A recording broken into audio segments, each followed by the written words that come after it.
Hello my dear students. तो कैसे हैं आप सभी? आई होप अच्छे होंगे और अपने जीवन में और भी ज्यादा बेहतर कर रहे होंगे। तो जैसा कि आप सभी को पता है, मैं आपको पढ़ा रहा हूँ अप्लाइड केमिस्ट्री हमारा थर्ड यूनिट चल रहा था, जो कि आपका इंजीनियरिंग मटेरियल्स।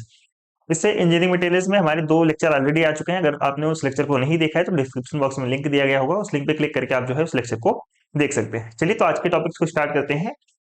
आज के टॉपिक्स में हम डिस्कस करने वाले हैं पॉलीमर्स के बारे में। पॉलीमर क्या होता है, ठीक है। इसके बाद मोनोमर क्या होता है, होमोपॉलीमर क्या होता है, कोपॉलीमर क्या होता है, ठीक है। इस टॉपिक्स के बारे में डिस्कस करने हैं। पूरा टॉपिक को हम डिस्कस करेंगे। डिग्री ऑफ पॉलीमराइजेशन क्या होता है, ठीक है। पॉलीमराइजेशन क्या होता है एंड पॉलीमराइजेशन की डिग्री क्या होती है। Simple reaction involve in preparation and their application of thermoplastic and thermosetting plastic, ठीक है। यानी कि थर्मोप्लास्टिक क्या होता है, थर्मोसेटिंग प्लास्टिक क्या होता है, इन दोनों के बीच में डिफरेंस क्या है, ठीक है। सिंपल रिएक्शंस हमें देखना है इसके बारे में, ठीक है। पीवीसी क्या है, पॉलीविनाइल क्लोराइड क्या है, पीएस यानी कि पॉलीस्टीरीन क्या होता है, पीटीएफई क्या है, नाइलॉन 6 एंड बेकेलाइट्स, इन सभी के बारे में आपको पढ़ना है। फिर उसके बाद से रबड़ क्या होता है और रबड़ का वल्कनाइजेशन यानी कि वल्कनीकरण जो है रबड़ का क्या होता है, इन सभी के बारे में डिस्कस करना है। एंड एक टॉपिक आपका यहाँ से छूटा हुआ था, ग्लास। इस वाले टॉपिक में आपको लास्ट में कवर करा दूंगा, ग्लास क्या होता है एंड आपका ग्लास का निर्माण किस तरीके से होता है, ग्लास किस चीज का मिक्सर होता है, इन सभी के बारे में डिस्कस कर लेंगे। तो चलिए स्टार्ट करते हैं टॉपिक को। पॉलीमर क्या होता है। तो पॉलीमर की अगर हम बात करें तो पॉलीमर आपका ग्रीक वर्ड से मिलकर के बना है। पॉलीमर क्यों, पॉलीमर आपका दो ग्रीक वर्ड से मिलकर के बना है। कौन कौन से दो ग्रीक वर्ड हैं? एक है आपका पॉली, ठीक है। पॉलीमर की अगर हम बात करें, ध्यान देखो, अगर हम पॉलीमर की बात करते हैं, पॉलीमर, ठीक है। पॉलीमर दो ग्रीक वर्ड से मिलकर के बना है। एक आपका पॉली हो गया, ठीक है, एक आपका पॉली हो गया एंड सेकंड आपका हो गया मर। सेकंड कौन सा हो गया आपका? मर। तो यहाँ पे पॉली का मतलब क्या होता है? पॉली का मतलब होता है अनेक, ठीक है। सॉरी, पॉली का मतलब आपका क्या हो गया? अनेक। अनेक, पॉली का मतलब क्या है गया आपका? अनेक यानी कि मल्टीपल, ठीक है। मर का मतलब क्या हो गया आपका? यूनिट। यूनिट यानी कि इकाई। इकाई, ठीक है। कहने का मतलब क्या है? कहने का मतलब यह है कि पॉलीमर एक ऐसा मटेरियल होता है जो कि बहुत सारी यूनिट से मिलकर के बना होता है। अनेक इकाई यानी कि जो अनेक यूनिट से मिलकर के बना हो, जो अनेक इकाइयों से मिलकर के बना हो, हम उसे क्या कहते हैं? पॉलीमर कहते हैं। पॉलीमर दो ग्रीक वर्ड से मिलकर के बना है, एक पॉली दूसरा मर।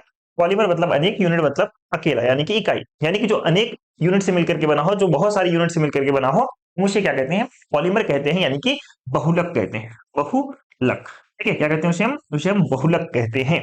ओके, चलिए, आई होप समझ गए होंगे आप।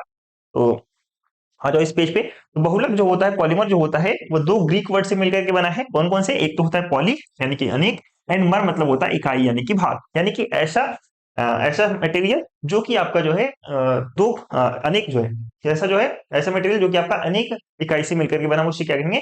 पॉलीमर कहते हैं। अब ऐसा होता है कभी कभी कि जी जिस पॉलीमर का, जिस मटेरियल का आपका जो है आणविक द्रव्यमान यानी कि मॉलिक्यूलर वेट जो है, मॉलिक्यूलर मास की बात करें, बहुत ज्यादा होता है, तो हम उसे पॉलीमर न बोल करके हम उसे बोल देते हैं मैक्रोमोलिक्यूल्स। क्या कह देते हैं हम उसे मैक्रोमोलिक्यूल्स कह देते हैं। यानी कि जिसका आणविक द्रव्यमान ज्यादा होता है, जिसका मॉलिक्यूलर वेट ज्यादा होता है, मॉलिक्यूलर मास जिसका ज्यादा होता है, हम उसे पॉलीमर न बोल करके हम उसे क्या कह देते हैं? हम उसे कह देते हैं मैक्रोमोलिक्यूल्स कह देते हैं। या फिर आप सिंपल सा कह सकते हैं कि पॉलीमर को हम जो है मैक्रोमोलिक्यूल के नाम से भी जानते हैं। किस नाम से जानते हैं? पॉलीमर को हम मैक्रोमोलिक्यूल के नाम से भी जानते हैं। ओके, इतना आपको समझ में आ गया होगा।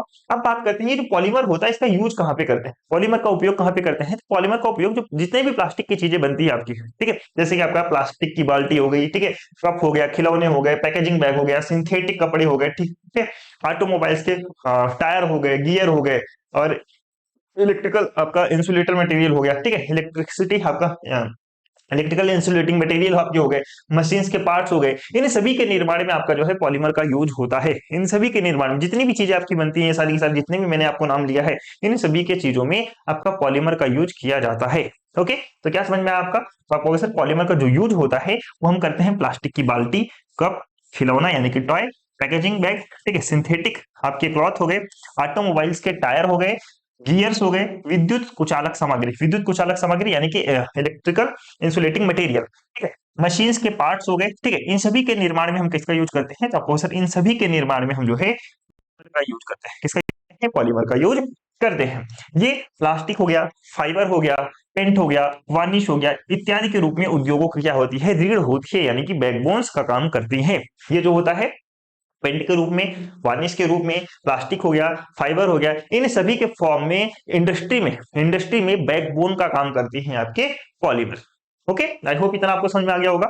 चलिए इसके आगे की बात करें, प्राकृतिक रूप से बहुलक भी पाए जाते हैं एंड बहुलक जो है आपके सिंथेटिक रूप से बनाए भी जाते हैं। कहने का मतलब क्या है, आपके जो बहुलक होते हैं, जो पॉलीमर्स होते हैं, दोनों तरीके से पाए जाते हैं, प्राकृतिक रूप से भी पाए जाते हैं एंड आपके आर्टिफिशियल यानी कि कृत्रिम रूप से भी पाए जाते हैं। कृत्रिम रूप से किस तरीके से पाए जाते हैं, उन्हें जो है बनाया जाता है। ठीक है, तो प्राकृतिक रूप से कौन कौन से ऐसे बहुलक हैं जो पाए जाते हैं, जैसे कि आपका प्रोटीन हो गया, ठीक है, सेल्यूलोज हो गया, रबड़ हो गया, स्टार्च हो गया, ये कैसे हैं, ये आपके नेचुरल पॉलीमर होते हैं। कैसे पॉलीमर हैं ये, तो अक्सर ये जो है नेचुरल पॉलीमर होते हैं। लेकिन आर्टिफिशियल पॉलीमर की बात करें, फिर सिंथेटिक पॉलीमर की बात करें, तो सिंथेटिक पॉलीमर में आपके आते हैं नायलॉन हो गया, नायलॉन टेरिलॉन फिनॉल फॉर्मल्डिहाइड। ये कैसे है, ये आपके जो है, ये जो आपके हैं, ये आपके सिंथेटिक पॉलीमर होते हैं।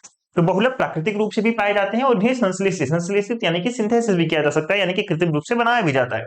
तो प्राकृतिक रूप से कौन कौन से पाए जाते हैं, तो आपको प्रोटीन प्राकृतिक रूप से पाया जाता है, सेल्यूलोज प्राकृतिक रूप से पाया जाता है, रबड़ प्राकृतिक रूप से पाया जाता है, स्टार्च जो है प्राकृतिक रूप से पाया जाता है।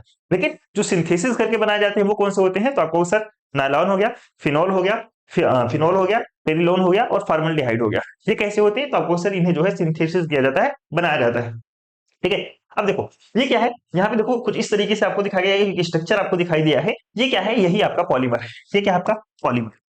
पॉलीमर मैंने आपको क्या बताया, अनेक यूनिट से मिलकर के बना है, अनेक लकों से मिलकर के बना है, तो हम इसे क्या कहेंगे, पॉलीमर। देखो एक आपका ये क्या है, ये आपका मोनोमर, ये आपका क्या है, मोनोमर, मोनोमर, ठीक है, मोनोमर, मोनोमर यानी कि एक लक नहीं है। जब अनेक लकों से, जब बहुत सारे एक लक मिल करके हम इसको एक धागे के रूप में पिरो देते हैं, यानी कि एक स्ट्रक्चर के रूप में हम इसे तैयार कर लेते हैं, तो इसे क्या कहता है, हम पॉलीमर कहते हैं। ठीक है, क्या कहते हैं, पॉलीमर कहते हैं। अगर नहीं समझ में आया, सिंपल आप कह सकते हो कि अनेक मोनोमर से मिलकर के, अनेक मोनोमर से मिलकर के पॉलीमर का निर्माण होता है।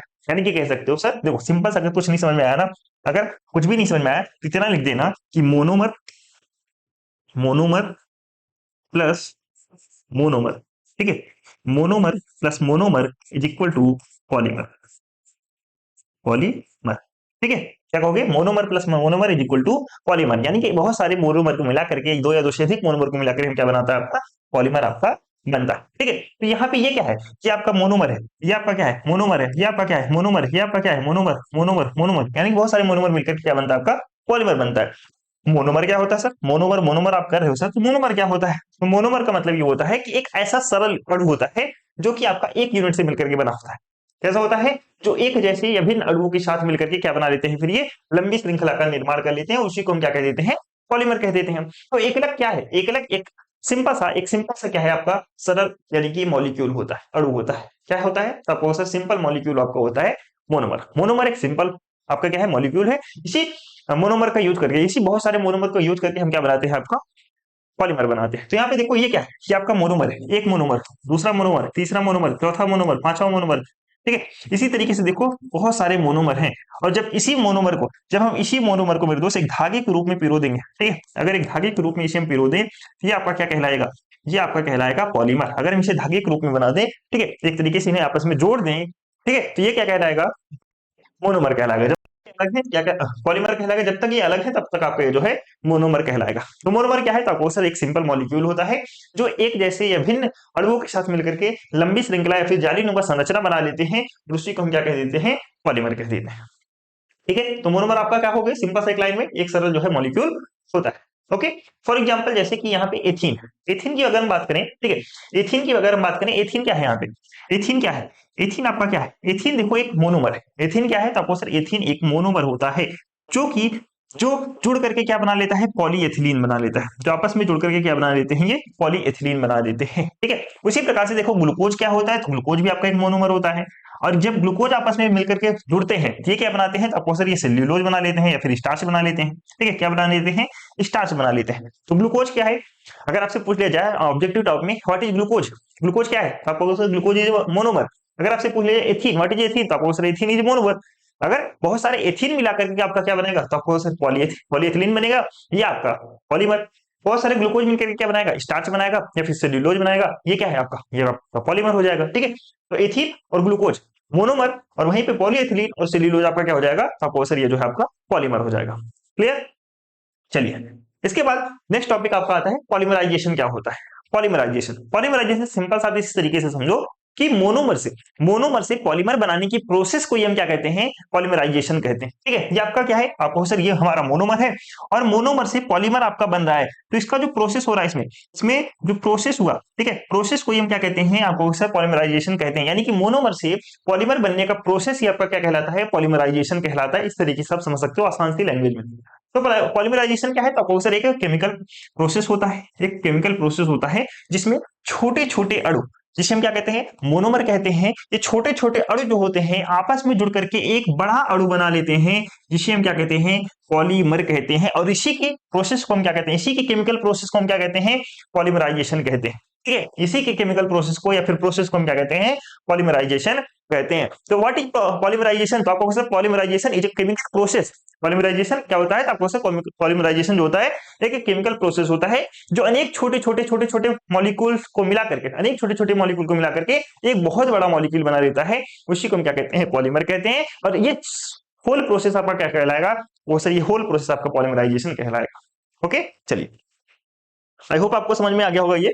अब बात करते हैं, आपके सिलेबस में दिया गया है होमोपॉलीमर एंड जो है आपका जो है कोपॉलीमर। होमोपॉलीमर को हम कहते हैं सजातीय बहुलक। सजातीय बहुलक कहीं कहीं आपको जो है दूसरा नाम भी इसको देखने को मिलता है। दूसरा नाम किस तरीके से देखने को मिलेगा, को समांगी बहुलक भी लिखा रहेगा। क्या लिखा रहेगा, समांगी, समांगी बहुलक।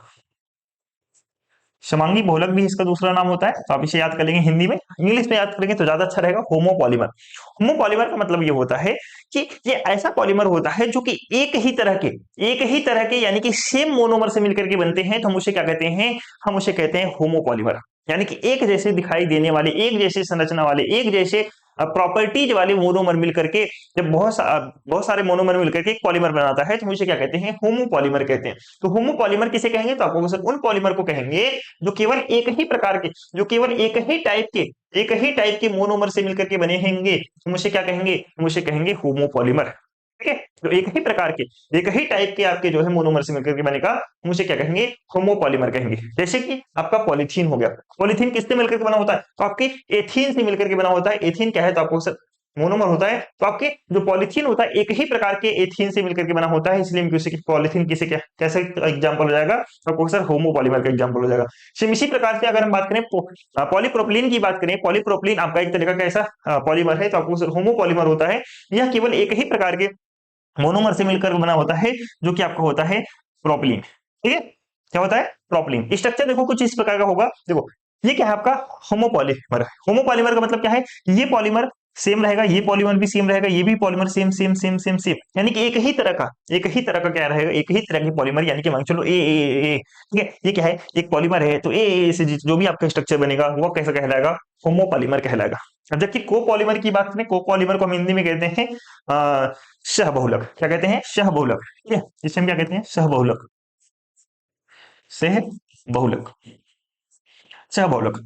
कोपॉलीमर क्या होता है, कोपॉलीमर ऐसा पॉलीमर होता है जो एक या फिर डिफरेंट टाइप्स के पॉलीमर से मिलकर के बना होता है, हम उसे क्या कहेंगे, कोपॉलीमर कहते हैं। जो दो या दो से अधिक पॉलीमर से मिलकर के बना होगा, हम उसे क्या कहेंगे, कोपॉलीमर कहेंगे। दो या दो से अधिक पॉलीमर का मतलब क्या है, देखो यहाँ पे ये मान चलो ए पॉलीमर है, ये बी पॉलीमर है, ठीक है, ये ए, ये बी, ये ए, ये बी, यानी कि देखो क्या है, दो पॉलीमर, ये दो पॉलीमर से मिलकर के बना, इसका प्रॉपर्टी अलग है, इसका प्रॉपर्टी अलग है, ये अलग पॉलीमर है, सॉरी ये अलग मोनोमर है, ये आपका अलग मोनोमर है। तो देखो ये दो मोनोमर से मिलकर के बना, इसलिए हम इसे क्या कह देंगे, हम इसलिए कह देंगे कोपॉलीमर कह देंगे। ठीक है, इसका मोनोमर अलग है, इसका मोनोमर अलग है, इसका प्रॉपर्टी दोनों का अलग है, यानी कि दो अलग अलग मोनोमर से मिलकर के बना, इसलिए हम इसे क्या कहेंगे, कोपॉलीमर कहेंगे, यानी कि सहबहुलक कहते हैं। तो कोपॉलीमर उन पॉलीमर को कहेंगे जो दो या दो से अधिक प्रकार के मोनोमर से मिलकर के बनता है, जो दो या दो से अधिक प्रकार के मोनोमर से मिलकर के बनेगा, हम उसे क्या कहेंगे, कोपॉलीमर कहते हैं। फॉर एग्जांपल जैसे कि अगर बात करें एसबीआर का फुल फॉर्म जो होता है स्टीरीन ब्यूटाडाइन रबर। स्टीरीन कहेंगे चाहे आप स्टाइरीन कहेंगे, दोनों एक ही बात है, स्टीरीन या फिर स्टाइरीन। ठीक है, स्टाइरीन ब्यूटाडाइन आपका रबर। ये क्या है, यह स्टाइरीन या फिर स्टीरीन ब्यूटाडाइन या फिर ब्यूटाडीन से मिल करके आपका बनता है एसबीआर। ठीक है, यानी कि यह देखो यहाँ पे क्या है, स्टाइरीन आपका क्या है, एक अलग मोनोमर है, क्या है, अलग मोनोमर है। ब्यूटाडाइन क्या है, ये आपका अलग मोनोमर है। इन दोनों मोनोमर से मिलकर के आपका बना क्या, आपका एसबीआर बना। ठीक है, क्या बना, एसबीआर बना, यानी कि स्टाइरीन ब्यूटाडाइन आपका जो है रबड़ आपका बनता है। ओके, दूसरे एग्जांपल की बात करते हैं नाइलॉन 66। नाइलॉन 66 आपका क्या है, आपका एक पॉलीमर है। किस तरह का पॉलीमर है, कोपॉलीमर होता है। किस तरह का पॉलीमर, तो कोपॉलीमर होता है। क्यों कोपॉलीमर कह रहे हैं, क्योंकि ये दो डिफरेंट मोनोमर से मिलकर के बना होता है। कौन कौन सा, एक आपका होता है हेक्सामेथाइलिन, ठीक है, हेक्सामेथाइलिन डाइमीन, ठीक है, फिर कहेंगे हेक्सामेथिलीन डाइमीन, एंड सेकंड आपका होता है एडिपिक एसिड। कौन सा होता है, एडिपिक एसिड। इन दोनों से मिलकर के आपका बनता है नाइलॉन 66। तो हेक्सामेथाइलिन डाइमीन की बात करें, ये आपका अलग मोनोमर है, ठीक है, और ये आपका डिफरेंट मोनोमर है, दोनों अलग अलग हैं। जब इन दोनों अलग अलग मोनोमर से मिलकर के जो आपका पॉलीमर बनता है, हम उसे क्या कहेंगे, वो पॉलीमर कहेंगे। क्या कहेंगे, मुझसे जो है वो पॉलीमर कहेंगे। इससे क्या है स्ट्रक्चर देखो, ये अलग पॉलीमर, अलग पॉलीमर, अलग अलग, ये आपके दो है अलग अलग जो है पॉलीमर से मिलकर के बनता है, ठीक है। जरूरी नहीं एक दो ही है, दो से अधिक भी हो सकते हैं। क्लियर, तो आई होप आप समझ गए होंगे को पॉलीमर क्या होता है एंड होमो पॉलीमर आपके क्या होते हैं। क्लियर, चलिए आगे चलते हैं हम। इसके बाद नेक्स्ट टॉपिक जो आता है वो आपका आता है डिग्री ऑफ पॉलीमराइजेशन, यानी कि जो आपका पॉलीमराइजेशन होता है, यानी कि हिंदी में कहते हैं बहुलकीकरण जो होता है, उसकी यूनिट क्या होती है, इकाई क्या होती है। पॉलीमराइजेशन की अगर डिग्री की बात करें तो इसका मतलब होता है कि किसी पॉलीमर में मोनोमर की कितने यूनिट जो है एक साथ जुड़ी हुई है, उसी को हम कहते हैं डिग्री ऑफ पॉलीमराइजेशन। सिंपल समझो ये कि मान के चलो मेरा एक पॉलीमर बना, मेरा एक पॉलीमर बना, ठीक है, पॉलीमर बना। इस पॉलीमर में मैंने जो है कम से कम 5, मान चलो एक मोनोमर, ठीक है, फिर दो दूसरा, तीसरा, तीसरा एंड चौथा एंड पांचवा। इस 5 मोनोमर का यूज करके मैंने एक पॉलीमर बनाया, ध्यान समझो, मैंने 5 मोनोमर का यूज करके एक पॉलीमर बनाया, तो इसकी यूनिट क्या हो जाएगी, इसकी यूनिट हो जाएगी 5। कहने का मतलब सिंपल से ये समझो कि पॉलीमराइजेशन की डिग्री का मतलब ये होता है कि किसी भी पॉलीमर में मोनोमर की कितनी यूनिट्स जुड़ी हुई हैं, कितनी इकाई एक साथ जुड़ी हुई है, उसको क्या कहते हैं, degree of polymerisation, degree of polymerisation कहते हैं, ठीक है। तो इसको, इस लाइन को ध्यान समझो, किसी पॉलीमर में, इसको लाइन को ध्यान से समझो, किसी पॉलीमर में मोनोमर की कितनी यूनिट एक साथ जुड़ी हुई है, एक साथ जुड़ी हुई है, हम उसको क्या कहेंगे, हम उसको कहेंगे डिग्री ऑफ पॉलीमराइजेशन कहते हैं। इसका फार्मूला की बात करें, फार्मूला का मतलब होता है इसका फार्मूला क्या होता है कि पॉलीमर का मोलर द्रव्यमान ऑल अपॉन मोनोमर का आपका जो है मोलर द्रव्यमान को हम क्या कहते हैं, डिग्री ऑफ पॉलीमराइजेशन कहते हैं। इसका मतलब सिंपल से ये हो जाता है, देखो N is equal to capital M upon small M, ये इसका फॉर्मूला हो जाता है। एन क्या है, एन का मतलब है यहाँ पे डिग्री ऑफ पॉलीमराइजेशन। एन का मतलब क्या है, एन का मतलब यहाँ पे डिग्री ऑफ पॉलीमराइजेशन, एन का मतलब है डिग्री ऑफ पॉलीमराइजेशन। एम का मतलब है molar mass of polymer, and small M का मतलब क्या है, मोलर वेट ऑफ मोनोमर। क्या है, मोलर मास या फिर मोलर वेट ऑफ आपके होगे सर मोनोमर है। इसको हम क्या कहेंगे, इसको कहेंगे हम degree of polymerisation. For example question किस तरीके से पूछ सकता है, ध्यान समझो, एक एग्जांपल मैंने दिया हुआ है कि मान चलो ये कोई पॉलीमर है, उसका जो मोलर द्रव्यमान है, उसका जो मॉलिक्यूलर मास की बात करें, मॉलिक्यूलर वेट की बात करें, वो कितना है, 1,00,000 ग्राम प्रति मोल। कितना है, 1,00,000 ग्राम प्रति मोल। यानी कि यहाँ पे दिया गया है capital M is equal to दिया गया है 1,00,000। क्या दिया गया है, capital M is equal to 1,00,000। और मोनोमर का मोलर द्रव्यमान कितना दिया गया है, वो दिया गया है 100 ग्राम प्रति मोल है। कितना, 100 ग्राम, यानी कि small M is equal to क्या दिया गया है, 100 ग्राम प्रति मोल। तो आपसे पूछ रहा है कि डिग्री ऑफ पॉलीमराइजेशन क्या होगा, यानी कि एन इज इक्वल टू क्या होगा, एन इज इक्वल टू क्या होगा। तो कैसे निकालोगे, मैंने आपको सिंपल सा फार्मूला बताया, एन इज इक्वल टू क्या लगाओगे, N is equal to capital M upon small M, capital M upon small M, ठीक है। तो एन इज इक्वल टू क्या हो जाएगा, कैपिटल एम की जगह आप कितना रखोगे, 1,00,000, 2 3 4 5 जीरो एंड 100 डिवाइडेड बाई 100, ठीक है, डिवाइडेड बाई 100। अब इसको क्या करेंगे, हम इसको डिवाइड कर देंगे। डिवाइड किससे कर देंगे, देखो दो जीरो से कैंसिल हो गया, दो जीरो से कैंसिल हो गया, तो कितना आपका बच गया भाई, कितना आपका बच गया, तो आप कहोगे सर ये हमारा बच गया एन इज इक्वल टू 1,000, ठीक है। डिग्री ऑफ पॉलीमराइजेशन कितना हो जाएगा, तो आपको sir degree of polymerisation is equal to हो जाएगा 1,000। कितना हो जाएगा, degree of polymerisation is equal to 1,000 mole प्रति ग्राम, ठीक है, ये कह सकते हो ग्राम प्रति मोल, ठीक है, 1,000 ग्राम प्रति मोल आपका जो है क्या हो जाएगा, डिग्री ऑफ पॉलीमराइजेशन आपका यहाँ पे हो जाएगा। ओके, आई होप आप ये वाला टॉपिक भी आपको बहुत अच्छे से समझ में आ गया होगा। चलिए नेक्स्ट टॉपिक पे चलते हैं। नेक्स्ट टॉपिक हम पढ़ते हैं थर्मोप्लास्टिक क्या होता है, थर्मोसेटिंग प्लास्टिक क्या होता है, इन दोनों के बीच में क्या डिफरेंस है। ओके, थर्मोप्लास्टिक की अगर हम बात करें, थर्मोप्लास्टिक ऐसे पॉलीमर होते हैं जो कि बहुत ज्यादा बहुत ज्यादा क्या होते हैं, मुलायम होते हैं। यानी कि ये गर्म, अगर हम इस प्लास्टिक को करेंगे, सॉरी इस मोनोमर का माफ करना, मोनोमर कह रहा हूँ, पॉलीमर। अगर मान चलो कोई मेरे पास पॉलीमर है, उस पॉलीमर को अगर मैं गर्म करूं, और गर्म करने पे क्या हो जाता है, मुलायम हो जाता है। गर्म करने पे अगर वो मुलायम हो जाता है और ठंडा करने पर ठोस बन जाता है। ध्यान समझना, दो चीजें की बात कर रहा हूं मैं। एक ऐसा पॉलीमर है मेरे पास, एक ऐसा पॉलीमर है मेरे पास जिसको अगर मैं गर्म करूं, जिसको अगर मैं गर्म करूं मेरे दोस्त, हीट दूं उसको, तो क्या हो जाए, वो सॉफ्ट बन जाए। क्या हो जाए, सॉफ्ट हो जाए, यानी कि मुलायम हो जाए। लेकिन अगर मैं इसी को ठंडा करूं, अगर मैं इसी को कूल करूं, तो ये आपका क्या बन जाए, हार्ड बन जाए, या फिर क्या बन जाए, आपका सॉलिड बन जाए। क्या हो जाए, सॉलिड बन जाए, SOLID। ठीक है, क्या बन जाए, आपका सॉलिड बन जाए। तो इससे क्या होगा, इससे क्या होगा, इससे हम जो है एक नई आकृति बना सकते हैं। इससे क्या होता है, हम एक नया शेप में हम इसे जो है ढाल सकते हैं। अगर ऐसा होता है तो हम उसे क्या कहेंगे, हम उसे कहेंगे थर्मोप्लास्टिक। क्या कहेंगे, अगर ऐसी क्वालिटी होती है तो उसे कहेंगे थर्मोप्लास्टिक। तो सिंपल समझना कि थर्मोप्लास्टिक ऐसे पॉलीमर होते हैं जो गर्म करने पर मुलायम हो जाते हैं, गर्म करने पर मुलायम हो जाते हैं और ठंडा करने पर ठोस हो जाते हैं। इन्हें हम बार बार पिघलाकर, इन्हें बार बार पिघलाकर नई आकृति में ढाल सकते हैं। नई आकृति में क्या कर सकते हैं, हम इसे ढाल सकते हैं। तो हम इसे क्या कहेंगे, हम इसे कहेंगे थर्मोप्लास्टिक। क्या कहेंगे इसे हम, थर्मोप्लास्टिक। यानी कि ऐसा पॉलीमर जिसे हम गर्म करने पर मुलायम हो जाए, ठंडा करने पर सॉलिड हो जाए, तो हम इसको क्या कहेंगे, थर्मोप्लास्टिक कहेंगे। तथा इस तरह के प्लास्टिक को हम क्या करते हैं, बार बार पिघला करके नए शेप में हम इसे जो है ढाल सकते हैं।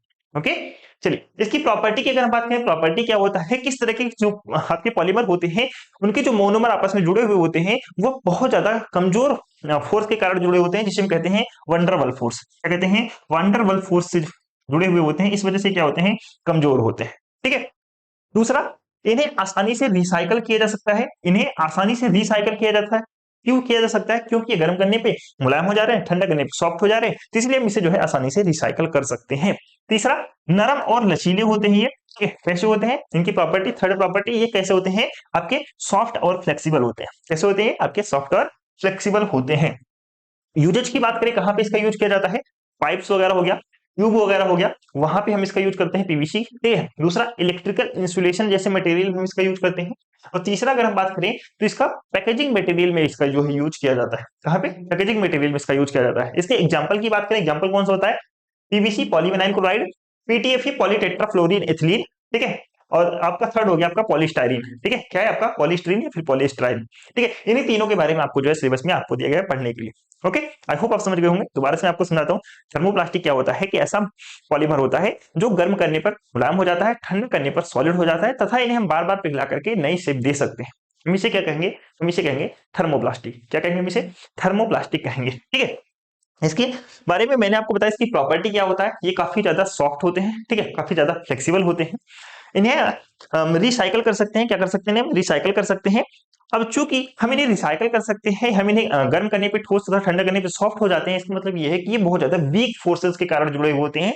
और इनमें फोर्स कौन सा होता है, वीक फोर्स, वंडरवल फोर्स। तो ये आप कह सकते हो कि ये जो है कमजोर वंडरवल फोर्स से जो है आपस में जुड़े रहते हैं। इनके मोनोमर जो होते हैं आपस में कैसे कनेक्ट रहते हैं, आपके जो है वंडरवल फोर्स के कारण जो है कनेक्ट रहते हैं। ओके, चलिए ये आपका हो गया। यूजेज मैंने आपको बताया, पाइप और ट्यूब में इसका यूज किया जाता है, इलेक्ट्रिकल इंसुलेशन मटेरियल में इसका यूज किया जाता है, पैकेजिंग मटेरियल्स में इसका जो है यूज किया जाता है। फॉर एग्जांपल मैंने आपको बताया, PVC polyvinyl chloride, PS polystyrene, and इसके बाद PTFE यानी कि आपका मैंने बताया था पॉलीटेट्राफ्लोरीन एथिलीन। ठीक है, ये मैंने आपको बताया इसके एग्जांपल। चलिए नेक्स्ट बात करते हैं थर्मोसेटिंग प्लास्टिक की। किसकी, थर्मोसेटिंग प्लास्टिक। जो थर्मोसेटिक प्लास्टिक होता है, अगर हम इन्हें गर्म करें, अगर हम इन्हें गर्म करें, तो यह जो है आपके मुलायम नहीं होता है। ये गर्म करने पर मुलायम नहीं होता है, ये गर्म करने पर परमानेंट रूप से सॉलिड हो जाता है, परमानेंट रूप से आपका जो है ठोस हो जाता है। तो हम उसे क्या कहेंगे, थर्मोसेटिक प्लास्टिक कहेंगे। और जब ये ठोस हो जाएगा तो हम इसे नया शेप नहीं दे सकते, हम इसे जो है नया शेप नहीं दे सकते। प्लास्टिक की जब मैंने बात किया था, गर्म करने पे सॉफ्ट होता था, हम उसे जो है नया शेप दे सकते थे। लेकिन ये जस्ट उसका अपोजिट है, ये जस्ट उसका अपोजिट होता है। ये पॉलीमर गर्म करने पर क्या हो जाते हैं, परमानेंट रूप से क्या हो जाते हैं, कठोर हो जाते हैं, और इन्हें दोबारा से पिघलाया या फिर ढाला नहीं जा सकता, यानी कि इनको जो है दोबारा से शेप नहीं दिया जा सकता। ठीक है, इनके प्रॉपर्टी की बात करें, यह जो है परमानेंट क्रॉस लिंकिंग होती है इनमें। क्या होती है, परमानेंट क्रॉस लिंकिंग होती है। गर्म करने पर ये अपनी संरचना को नहीं बदलते, गर्म करने पे इनका अपना स्ट्रक्चर चेंज नहीं होता है। ये मजबूत और टिकाऊ होते हैं। ये कैसे होते हैं, मजबूत और टिकाऊ होते हैं, यानी कि कहने का मतलब ये स्ट्रॉन्ग और ड्यूरेबल आपके होते हैं। तीन चीजें ध्यान रखना। थर्मोसेटिंग प्लास्टिक मैंने सबसे पहले आपको बताया कि ऐसे पॉलीमर होते हैं जो कि गर्म करने पर क्या हो जाते हैं, ठोस हो जाते हैं, सॉलिड हो जाते हैं। ठीक है, मतलब जब गर्म करने पर ये ठोस हो जाते हैं तो इन्हें हम दूसरा शेप नहीं दे सकते। क्योंकि इन्हें पिघलाया नहीं जा सकता, इन्हें दूसरे रूप में ढाला नहीं जा सकता, हम इसलिए जो है इन्हें दूसरा शेप नहीं दे सकते। प्रॉपर्टी की मैंने बात करी कि ये इनमें जो है एक तरीके से परमानेंट जो है क्रॉस लिंकिंग होता है। अगर परमानेंट क्रॉस लिंकिंग होता है यानी कि यह जो है गर्म करने पर जो है अपनी संरचना को बिल्कुल भी नहीं चेंज करेंगे। तीसरा मैंने आपको बताया कि यह बहुत ज्यादा आपके ड्यूरेबल होते हैं, टिकाऊ होते हैं, बहुत ज्यादा आपके स्ट्रांग होते हैं यानी कि मजबूत होते हैं। ओके, चलिए अगर हम इनके यूजेज की बात करें, यूजेज कहाँ पे किया जाता है, तो इनका यूजेज जो होता है इलेक्ट्रिकल स्विच तथा सॉकेट्स वगैरह जितने होते हैं वहां पे इनका यूज किया जाता है। किचन के सामान वगैरह बनाने में इनका यूज किया जाता है। ऑटोमोबाइल्स के जो पार्ट्स बनते हैं उनमें जो है इनका यूज किया जाता है। ठीक है, ऑटोमोबाइल पार्ट्स, ऑटोमोबाइल पार्ट्स।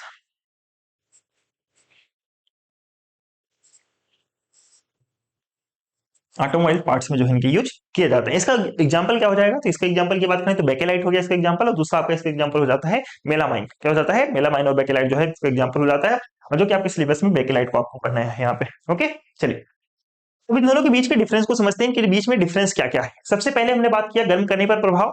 तो थर्मोप्लास्टिक में क्या होता है, थर्मोप्लास्टिक में गर्म करने पे ये सॉफ्ट हो जाते हैं, जबकि थर्मोसेटिंग प्लास्टिक में गर्म करने पे कैसे हो जाएंगे, तो आपको ये गर्म करने पे हार्ड हो जाते हैं यानी कि सॉलिड हो जाते हैं। तो पहला डिफरेंस, गर्म करने पे ये कैसे हो जाएंगे, ये आपके सॉफ्ट हो जाएंगे, मुलायम हो जाएंगे, और गर्म करने पर ये कैसे हो जाते हैं, कठोर हो जाते हैं यानी कि हार्ड, या फिर कह सकते हो ये जो है पूरी तरीके से सॉलिड हो जाते हैं। दूसरा, ढलने की प्रक्रिया की बात करें तो ये चूंकि ये गर्म करने पर कैसे हो जाते हैं, मुलायम हो जाते हैं, तो हम इन्हें बार बार जो है बार बार किसी रूप में हम इन्हें जो है शेप दे सकते हैं, बार बार किसी चीज में ढाल सकते हैं। लेकिन जब ये गर्म करने पर सॉलिड हो जा रहे हैं तो हम इन्हें दोबारा से ढाल नहीं सकते। कहने का मतलब क्या है कि हम इन्हें दोबारा से किसी भी शेप में जो है ढाल नहीं सकते। स्ट्रक्चर की बात करें, किस स्ट्रक्चर से जुड़े होते हैं, तो आपको सर इनके अंदर जो कमजोर बल से जुड़े होते हैं जिसका नाम है आपके वंडरवॉल बल, या फिर कह सकते हैं कमजोर इंटरमोलिकुलर फोर्स से जो है जुड़े रहते हैं। या है आप वंडरवॉल बल लिखना, चाहे आप इंटरमोलिकुलर फोर्स कमजोर, ठीक है, कमजोर इंटरमोलिकुलर फोर्स। और यहाँ पे आप लिखना कि यह जो जुड़े होते हैं कैसे जुड़े होते हैं, क्रॉस लिंकिंग, कैसे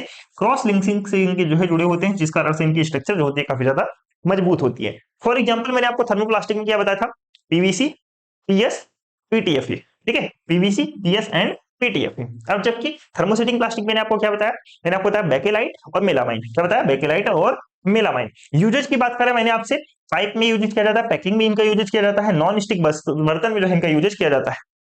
जबकि थर्मोसेटिंग प्लास्टिक की बात करें मैंने, इलेक्ट्रिकल स्विच हो गया, और आपके जो है जो हार्ड इक्विपमेंट्स वगैरह हो गए उनमें जो है आपका जो है थर्मोसेटिंग प्लास्टिक यूज किए जाते हैं। ओके, इतना आपको क्लियरली समझ में आ गया होगा। अब आपको सर इंग्लिश में नहीं है तो सेम यहाँ पे इंग्लिश में भी लिखा गया है। इफेक्ट ऑफ हीट की बात करें, ये आपके सॉफ्ट हो जाते हैं और ये जो है आपके परमानेंटली हार्ड हो जाते हैं। ठीक है, मॉडलिंग प्रोसेस की बात करें, सॉरी मॉडलिंग कह रहा हूँ, मोल्डिंग प्रोसेस की बात करें, ढलने की प्रक्रिया की बात करें, यह जो है काफी टाइम यानी कि मल्टीपल टाइम्स जो है इन्हें मोल्ड किया जा सकता है, जबकि इन्हें जो है मोल्ड नहीं किया जा सकता, सिर्फ एक बार जो है इन्हें मोल्ड किया जा सकता है। ठीक है, स्ट्रक्चर यानी कि अगर आपने इन्हें एक बार ढाल लिया तो दोबारा से मोल्ड नहीं होंगे।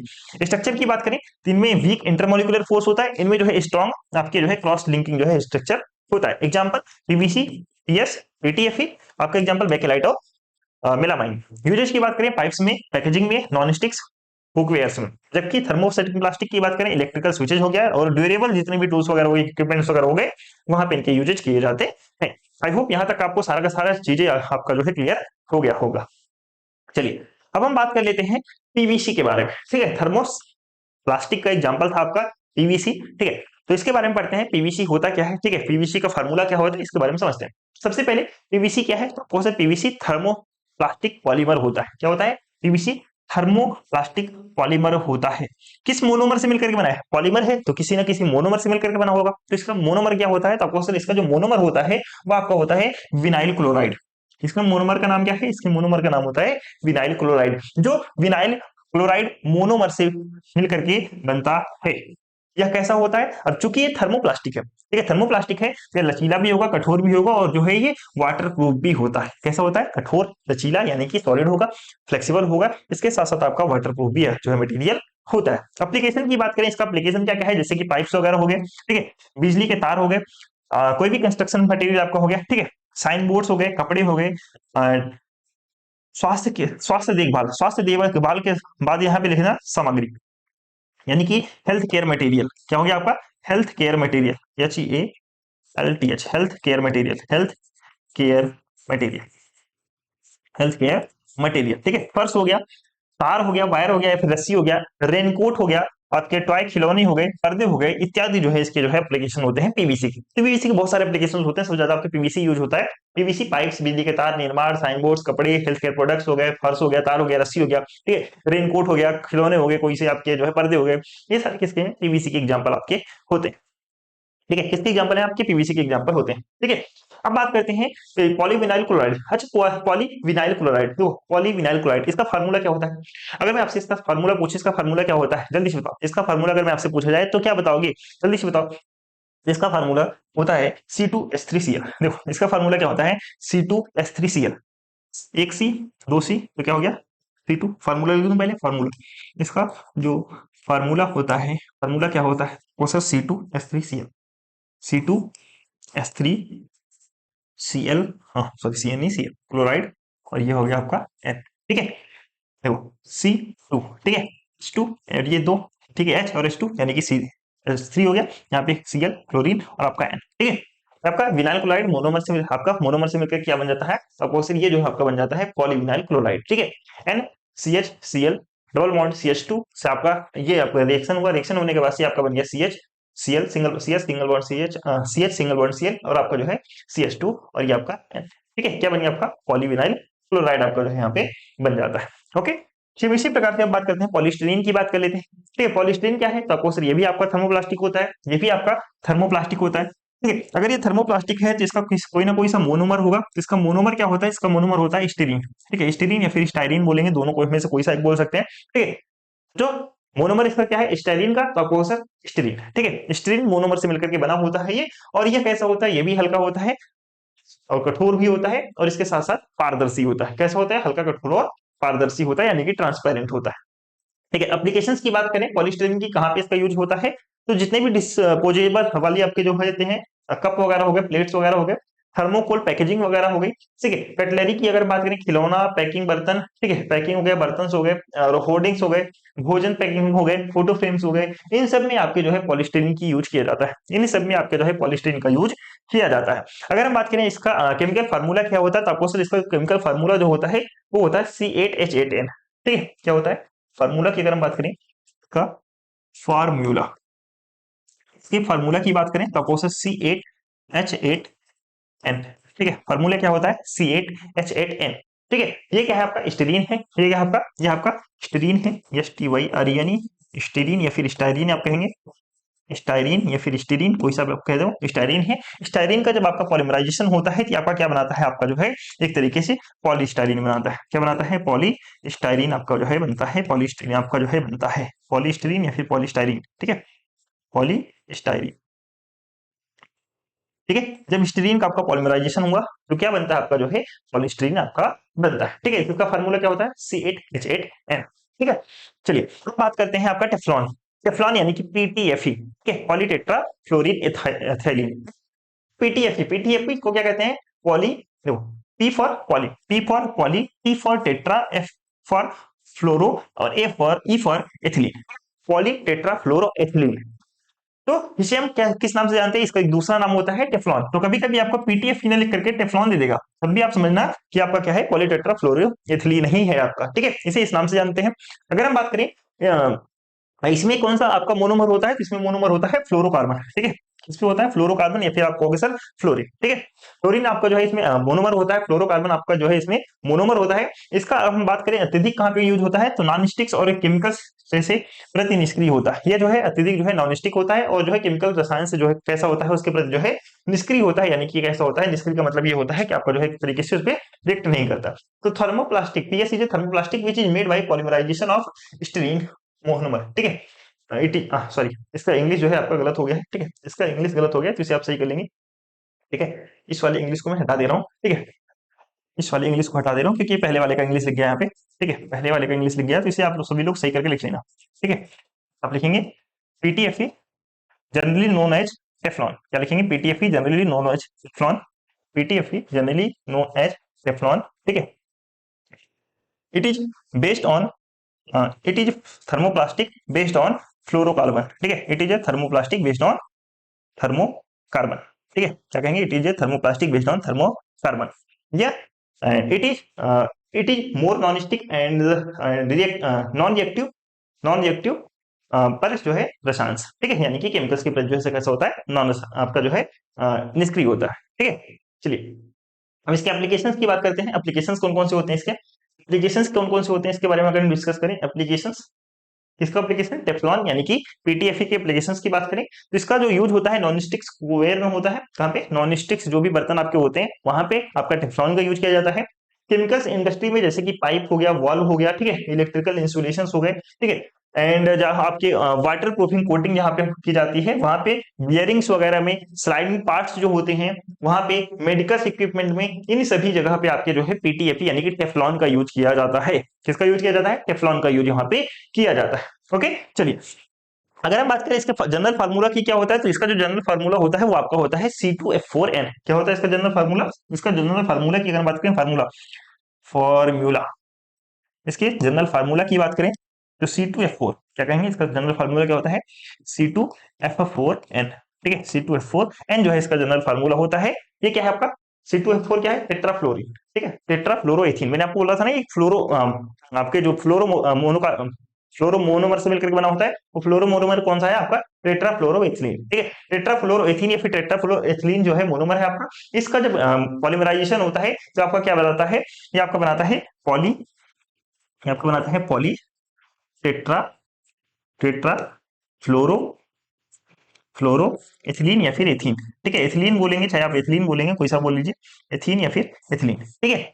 और इसी हम क्या कहते हैं, टेफ्लॉन। इसी किस नाम से जानते हैं, टेफ्लॉन, टेफ्लॉन के नाम से हम इसे जानते हैं, टेफ्लॉन,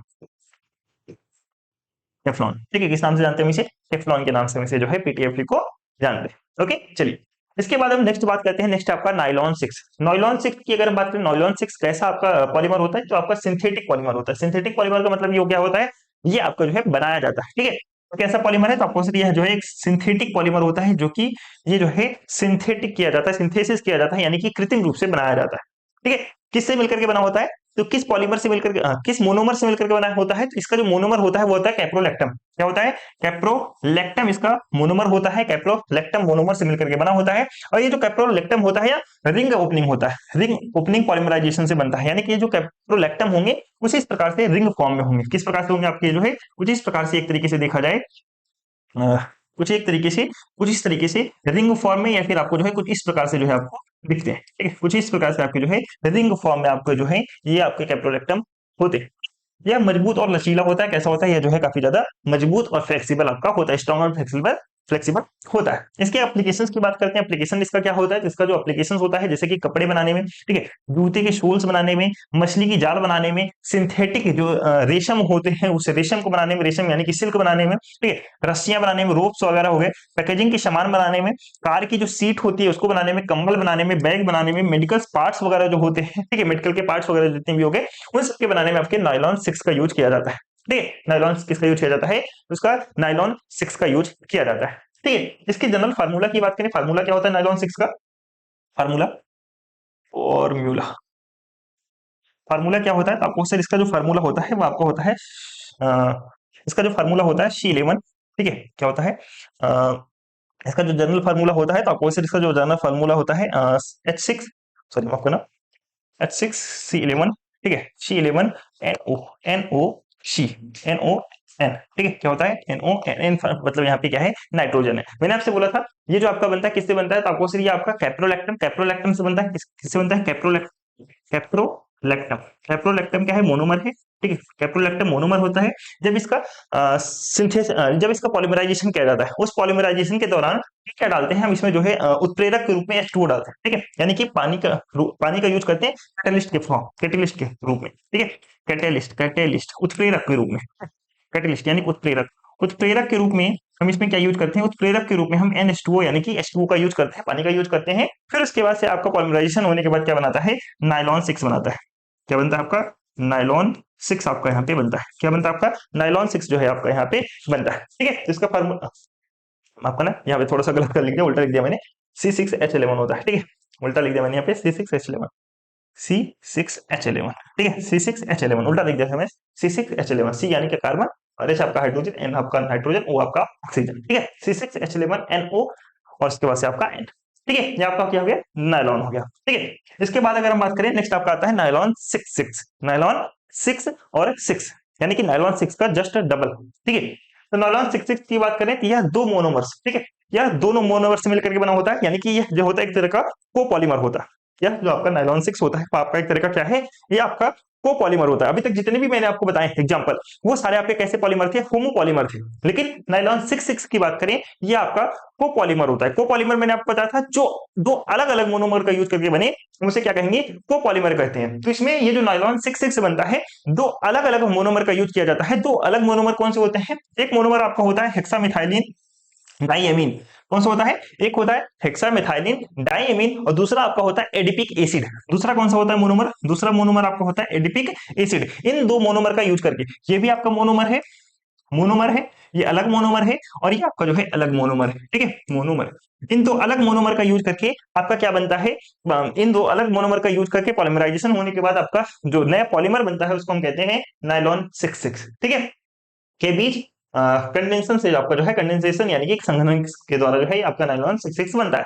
इसका यूज कहाँ पे किया जाता है, इसको एप्लीकेशन कहाँ पे है, तो आपका ऑटो पार्ट्स बनने में, इंजन के जो कवर बनते हैं उसमें, बेल्ट बनता है इसका, टायर कोड बनता है, ठीक है, कार्बन फाइबर बनते हैं, सिंथेटिक फैब्रिक्स आपके बनते हैं, ब्रेक शूज बनते हैं, ठीक है, ब्रेक शूज बनते हैं, बैग के पट्टे बनते हैं, और इंडस्ट्रियल बेल्ट बनते हैं, एंड आपके जो आपके बेड मटेरियल्स वगैरह हो गए, उन सभी में आपके जो है काम आते हैं नायलॉन 6। उन सभी में आपका यूज आता है नायलॉन 6 जो यहाँ पे आपका यूज होता है। ठीक है, इसका जनरल फार्मूला की बात करें तो जो आपने नायलॉन 6 पढ़ा था उसका जस्ट डबल होता है। ठीक है, नायलॉन 6 जो मैंने आपको बताया था, इसके फार्मूला की अगर बात करें, फार्मूला, इसके फार्मूला की अगर हम बात करें, फार्मूला मैंने आपको क्या बताया था, फार्मूला मैंने आपको बताया था नायलॉन का बताया था C6, इसका क्या हो जाएगा C12। ठीक है, दूसरा मैंने, ठीक है, इसका क्या हो जाएगा, तो आपको सर इसका हो जाएगा C12। ठीक है, वहां पे H11 बताया था तो यहाँ पे हो जाएगा H22, एंड वहां पे N बताया था तो यहाँ पे N2, वहां पे O बताया था तो यहाँ पे हो जाएगा O2, और इसका जो है N। ठीक है, क्या बन जाएगा आपका नायलॉन, ये आपका नायलॉन 6 का आपका जो है फार्मूला होता है। मैंने अब इसके साथ साथ बताया आपको क्या, मैंने इसके साथ साथ बताया कि ये जो नायलॉन है, ये जो आपका नायलॉन होता है दो मोनोमर से मिलकर के बनता है। ये जो आपका नायलॉन होता है दो मोनोमर से मिलकर के बनता है। एक होता है आपका एक मैंने आपको बताया, एक आपका होता है एडिपिक एसिड, और दूसरा मैंने आपको बताया होता है हेक्सामेथाइलिन डाइएमीन। क्या होता है, हेक्सामेथाइलिन डाइएमीन से मिलकर के बनता है। किससे मिलकर के बनता है, तो आपको हेक्सामेथाइलिन डाइएमीन से मिलकर के जो है बनता है। ठीक है, अगर हम बात करें एडिपिक एसिड, तो ये वाला जो पार्ट है आपका, ये वाला होता है एडिपिक एसिड, एडिपिक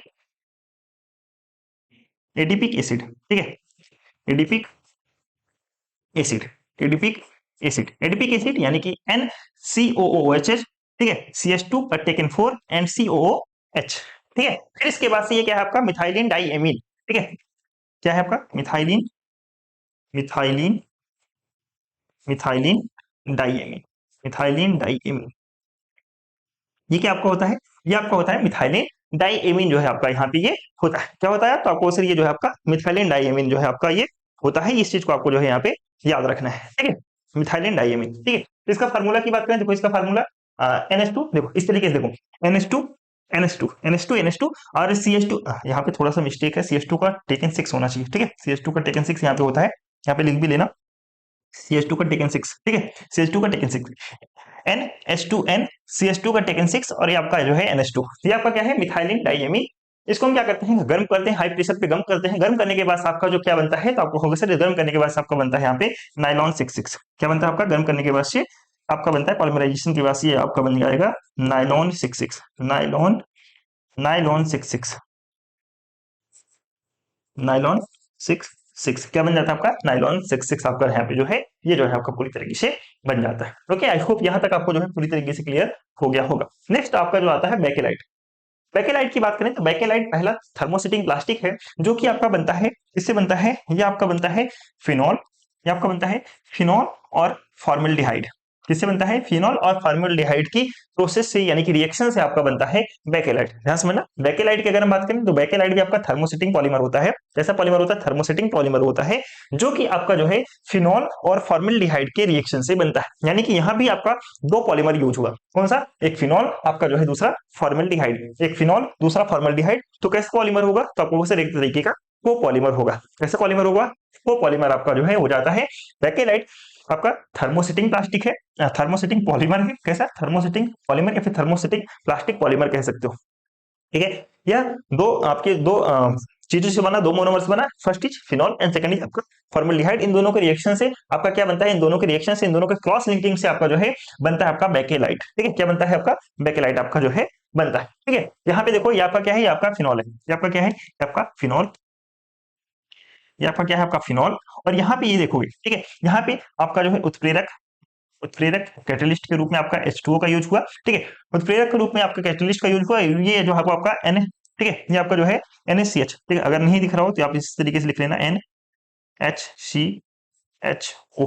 ठीक है, ये क्या है आपका फॉर्मल्डिहाइड, ये क्या है आपका फॉर्मल्डिहाइड, फॉर्मल्डिहाइड इस तरीके से लिखना फॉर्मल्डिहाइड, फॉर्मल्डिहाइड। ठीक है, phenol plus formaldehyde, phenol plus formaldehyde, catalyst के रूप में हमने यूज किया यहाँ पे जल यानी कि H2O। फिर उसके बाद से हमारा क्या बन गया, इसके बाद से हमारा बन गया बेकेलाइट।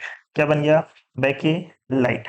ठीक है, बेकेलाइट। हालांकि इसका जो स्ट्रक्चर होता है बहुत ज्यादा खतरनाक होता है, आपको याद नहीं होगा इस तरीके से, इसलिए स्ट्रक्चर सिर्फ आप इतना लिख लेना। इसका स्ट्रक्चर बहुत ज्यादा खतरनाक होता है, यानी कि बहुत ज्यादा टफ होता है याद करने में, इसलिए सिर्फ इतना ही आप जो है स्ट्रक्चर के रूप में लिख करके आओगे। ओके, तो बेकेलाइट क्या है, तो बेकेलाइट ऐसा पहला थर्मोसेटिंग प्लास्टिक होता है जो कि आपका बनता है फिनॉल और फॉर्मल्डिहाइड के रिएक्शन से आपका जो है यहाँ पे बनता है। ठीक है, इसमें क्रॉस लिंकिंग होती है, चूंकि ये थर्मोसेटिंग प्लास्टिक है तो इसमें क्रॉस लिंकिंग आपका जब होगा ये किस तरीके, ये जो है आपका बहुत ज्यादा स्ट्रॉन्ग यानी कि बहुत ज्यादा मजबूत होता है। ओके, आई होप इतना आप समझ गए होंगे। चलिए, वहीं पे अगर हम बात करें इसके एप्लीकेशंस की बात करें, इसके एप्लीकेशन यानी कि इसका यूज कहाँ पे होता है, तो स्विच के रूप में इसका यूज होता है।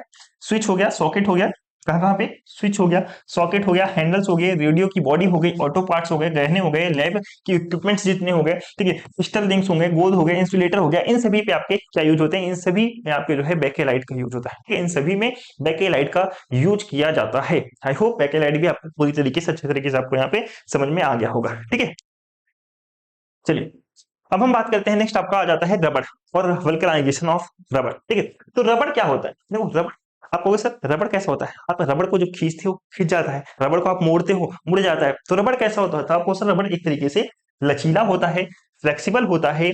और इसके साथ साथ जो आपका रबड़ होता है, हम इन रबड़ जो है नेचुरल रूप से भी प्राप्त होता है, इसके साथ साथ रबड़ जो है हम आर्टिफिशियल यानी कि सिंथेटिक रूप में भी हम जो है प्राप्त कर सकते हैं, यानी कि प्राकृतिक रूप के साथ साथ कृत्रिम रूप से भी हमें जो है रबड़ जो है मिल जाता है, यानी कि रबड़ को हम बना भी सकते हैं। तो रबड़ कैसा है, तो आपको रबड़ एक लचीला होता है, खींचने योग्य होता है, प्राकृतिक या फिर सिंथेटिक रूप से उत्पन्न होने वाला पदार्थ होता है, जो मुख्य रूप से किससे बना होता है, तो आपको सर ये जो बना होता है आपका हाइड्रोकार्बन से बना होता है। अगर आपके एग्जाम में पूछ लिया जाए कि रबड़ इज मेड ऑफ, अगर आपसे पूछ लिया जाए रबड़ किससे बना होता है, रबड़ इज मेड ऑफ, रबड़ बना होता है किससे, चार ऑप्शन दे दिया जाए, ठीक है, किससे बना होता है, तो आपको सर हाइड्रोकार्बन से आपका जो है रबड़ बना हुआ होता है। यह आमतौर पर कैसा होता है, क्या फ्लेक्सिबल होता है, इसका मतलब यह है कि ये हम इसे खींच सकते हैं, ये टेंसाइल होता है, हम इसे खींच सकते हैं और फिर यह जो है अपनी मूल स्थिति में वापस भी लौट आता है खींचने के बाद से, यह जो है अपनी फंडामेंटल पोजीशन यानी कि फंडामेंटल पोजीशन यानी कि अपनी मूल स्थिति में है जो है रिटर्न यानी कि वापस जो है पहुंच जाता है। ठीक है, तो आपको क्या समझ में आया कि रबड़ एक लचीला, ठीक है, लचीला तथा तन्य पदार्थ होता है जो कि हाइड्रोकार्बन का बना होता है, जो कि किससे बना होता है, हाइड्रोकार्बन का बना होता है, या प्राकृतिक रूप से, या प्राकृतिक रूप से तथा सिंथेटिक रूप से बनाया जाता है, या प्राकृतिक रूप से भी पाया जाता है तथा सिंथेटिक रूप से इसे बनाया भी जा सकता है। इसके साथ साथ रबड़ को जब हम खींचते हैं तो खींचने के बाद से वह अपनी अवस्था में पुनः जो है लौट आ सकता है। ठीक है, इतना आपको जो है रबड़ के बारे में याद रखना है। अब बात करते हैं टाइप्स ऑफ रबड़, रबड़ कितने प्रकार का होता है, तो मैंने आपको बताया रबड़ दो प्रकार के होते हैं, कौन कौन से, एक तो प्राकृतिक रबड़ और दूसरा आपका सिंथेटिक यानी कि जिसे हम बना सकते हैं। ठीक है, तो पहला आपका नेचुरल रबड़ हो गया, दूसरा आपको जो है बनाएंगे। तो प्राकृतिक रबड़ अगर हम बात करें, प्राकृतिक रबड़ अगर हम बात करें तो कैसे प्राप्त होता है हमें, प्राकृतिक रबड़ हमें प्राप्त होता है हेविया ब्रासिलियंसिस से, हेविया ब्रासिलियंसिस से हमें प्राप्त होता है। अभी हेविया ब्रासिलियंसिस क्या होता है सर, ये एक प्रकार का पौधा है, एक प्रकार का पौधा है और इस पौधे के लेटेक्स से प्राप्त होता है हमें, इस पौधे के लेटेक्स से प्राप्त होता है रबड़। तो सबसे पहले आपने समझा कि प्राकृतिक रबड़ मुख्य रूप से हेविया ब्रासिलियंसिस से प्राप्त होता है। हेविया ब्रासिलियंसिस क्या है, तपोसर एक प्रकार का पौधा होता है, प्लांट होता है, उस प्लांट में एक लेटेक्स होता है, उस लेटेक्स से हमें प्राप्त होता है रबड़, प्लांट में लेटेक्स होता है, उस लेटेक्स से हमें प्राप्त होता है रबड़। अब आप यह कहोगे सर लेटेक्स क्या होता है, तो लेटेक्स मेरे दोस्त, लेटेक्स उस पौधे में गाढ़ा दूध होता है। ठीक है, क्या होता है, गाढ़ा दूध जैसा एक लिक्विड होता है, तरल होता है, उस गाढ़े दूध जैसा उस लिक्विड से हमें प्राप्त होता है रबड़। ठीक है, जिसे हम इकट्ठा करते हैं, इकट्ठा करने के बाद जो है रबड़ बनाने के लिए इसको जो है इस्तेमाल किया जाता है। ठीक है, यानी कि बचपन में जो आपने कहानी पढ़ी थी उसी दूध डाल लो और पेंसिल का छिलका उसमें डाल लो तो रात भर छोड़ दो जो आपका रबड़ बन जाएगा, तो उसकी कहावत है। ठीक है, वो ऐसा कुछ होता नहीं। ओके, तो प्राकृतिक रबड़ की बात करें तो प्राकृतिक रबड़ मुख्य रूप से एक पौधा होता है, उस पौधे का नाम है हेविया ब्रासिलियंसिस। उस पौधे के लेटेक्स से हमें प्राप्त होता है रबड़। लेटेक्स क्या होता है, तो आपको सर लेटेक्स जो होता है एक लिक्विड जैसा तरल गाढ़े दूध जैसा एक जो है लिक्विड होता है, गाढ़े दूध जैसा एक लिक्विड होता है, उसी लिक्विड से हमें जो है प्राप्त हो जाता है आपका रबड़। जैसे हम दूध को प्राप्त करें, दूध करने के बाद से हम जो है रबड़ के बनाने की प्रोसेस जो है शुरू कर सकते हैं।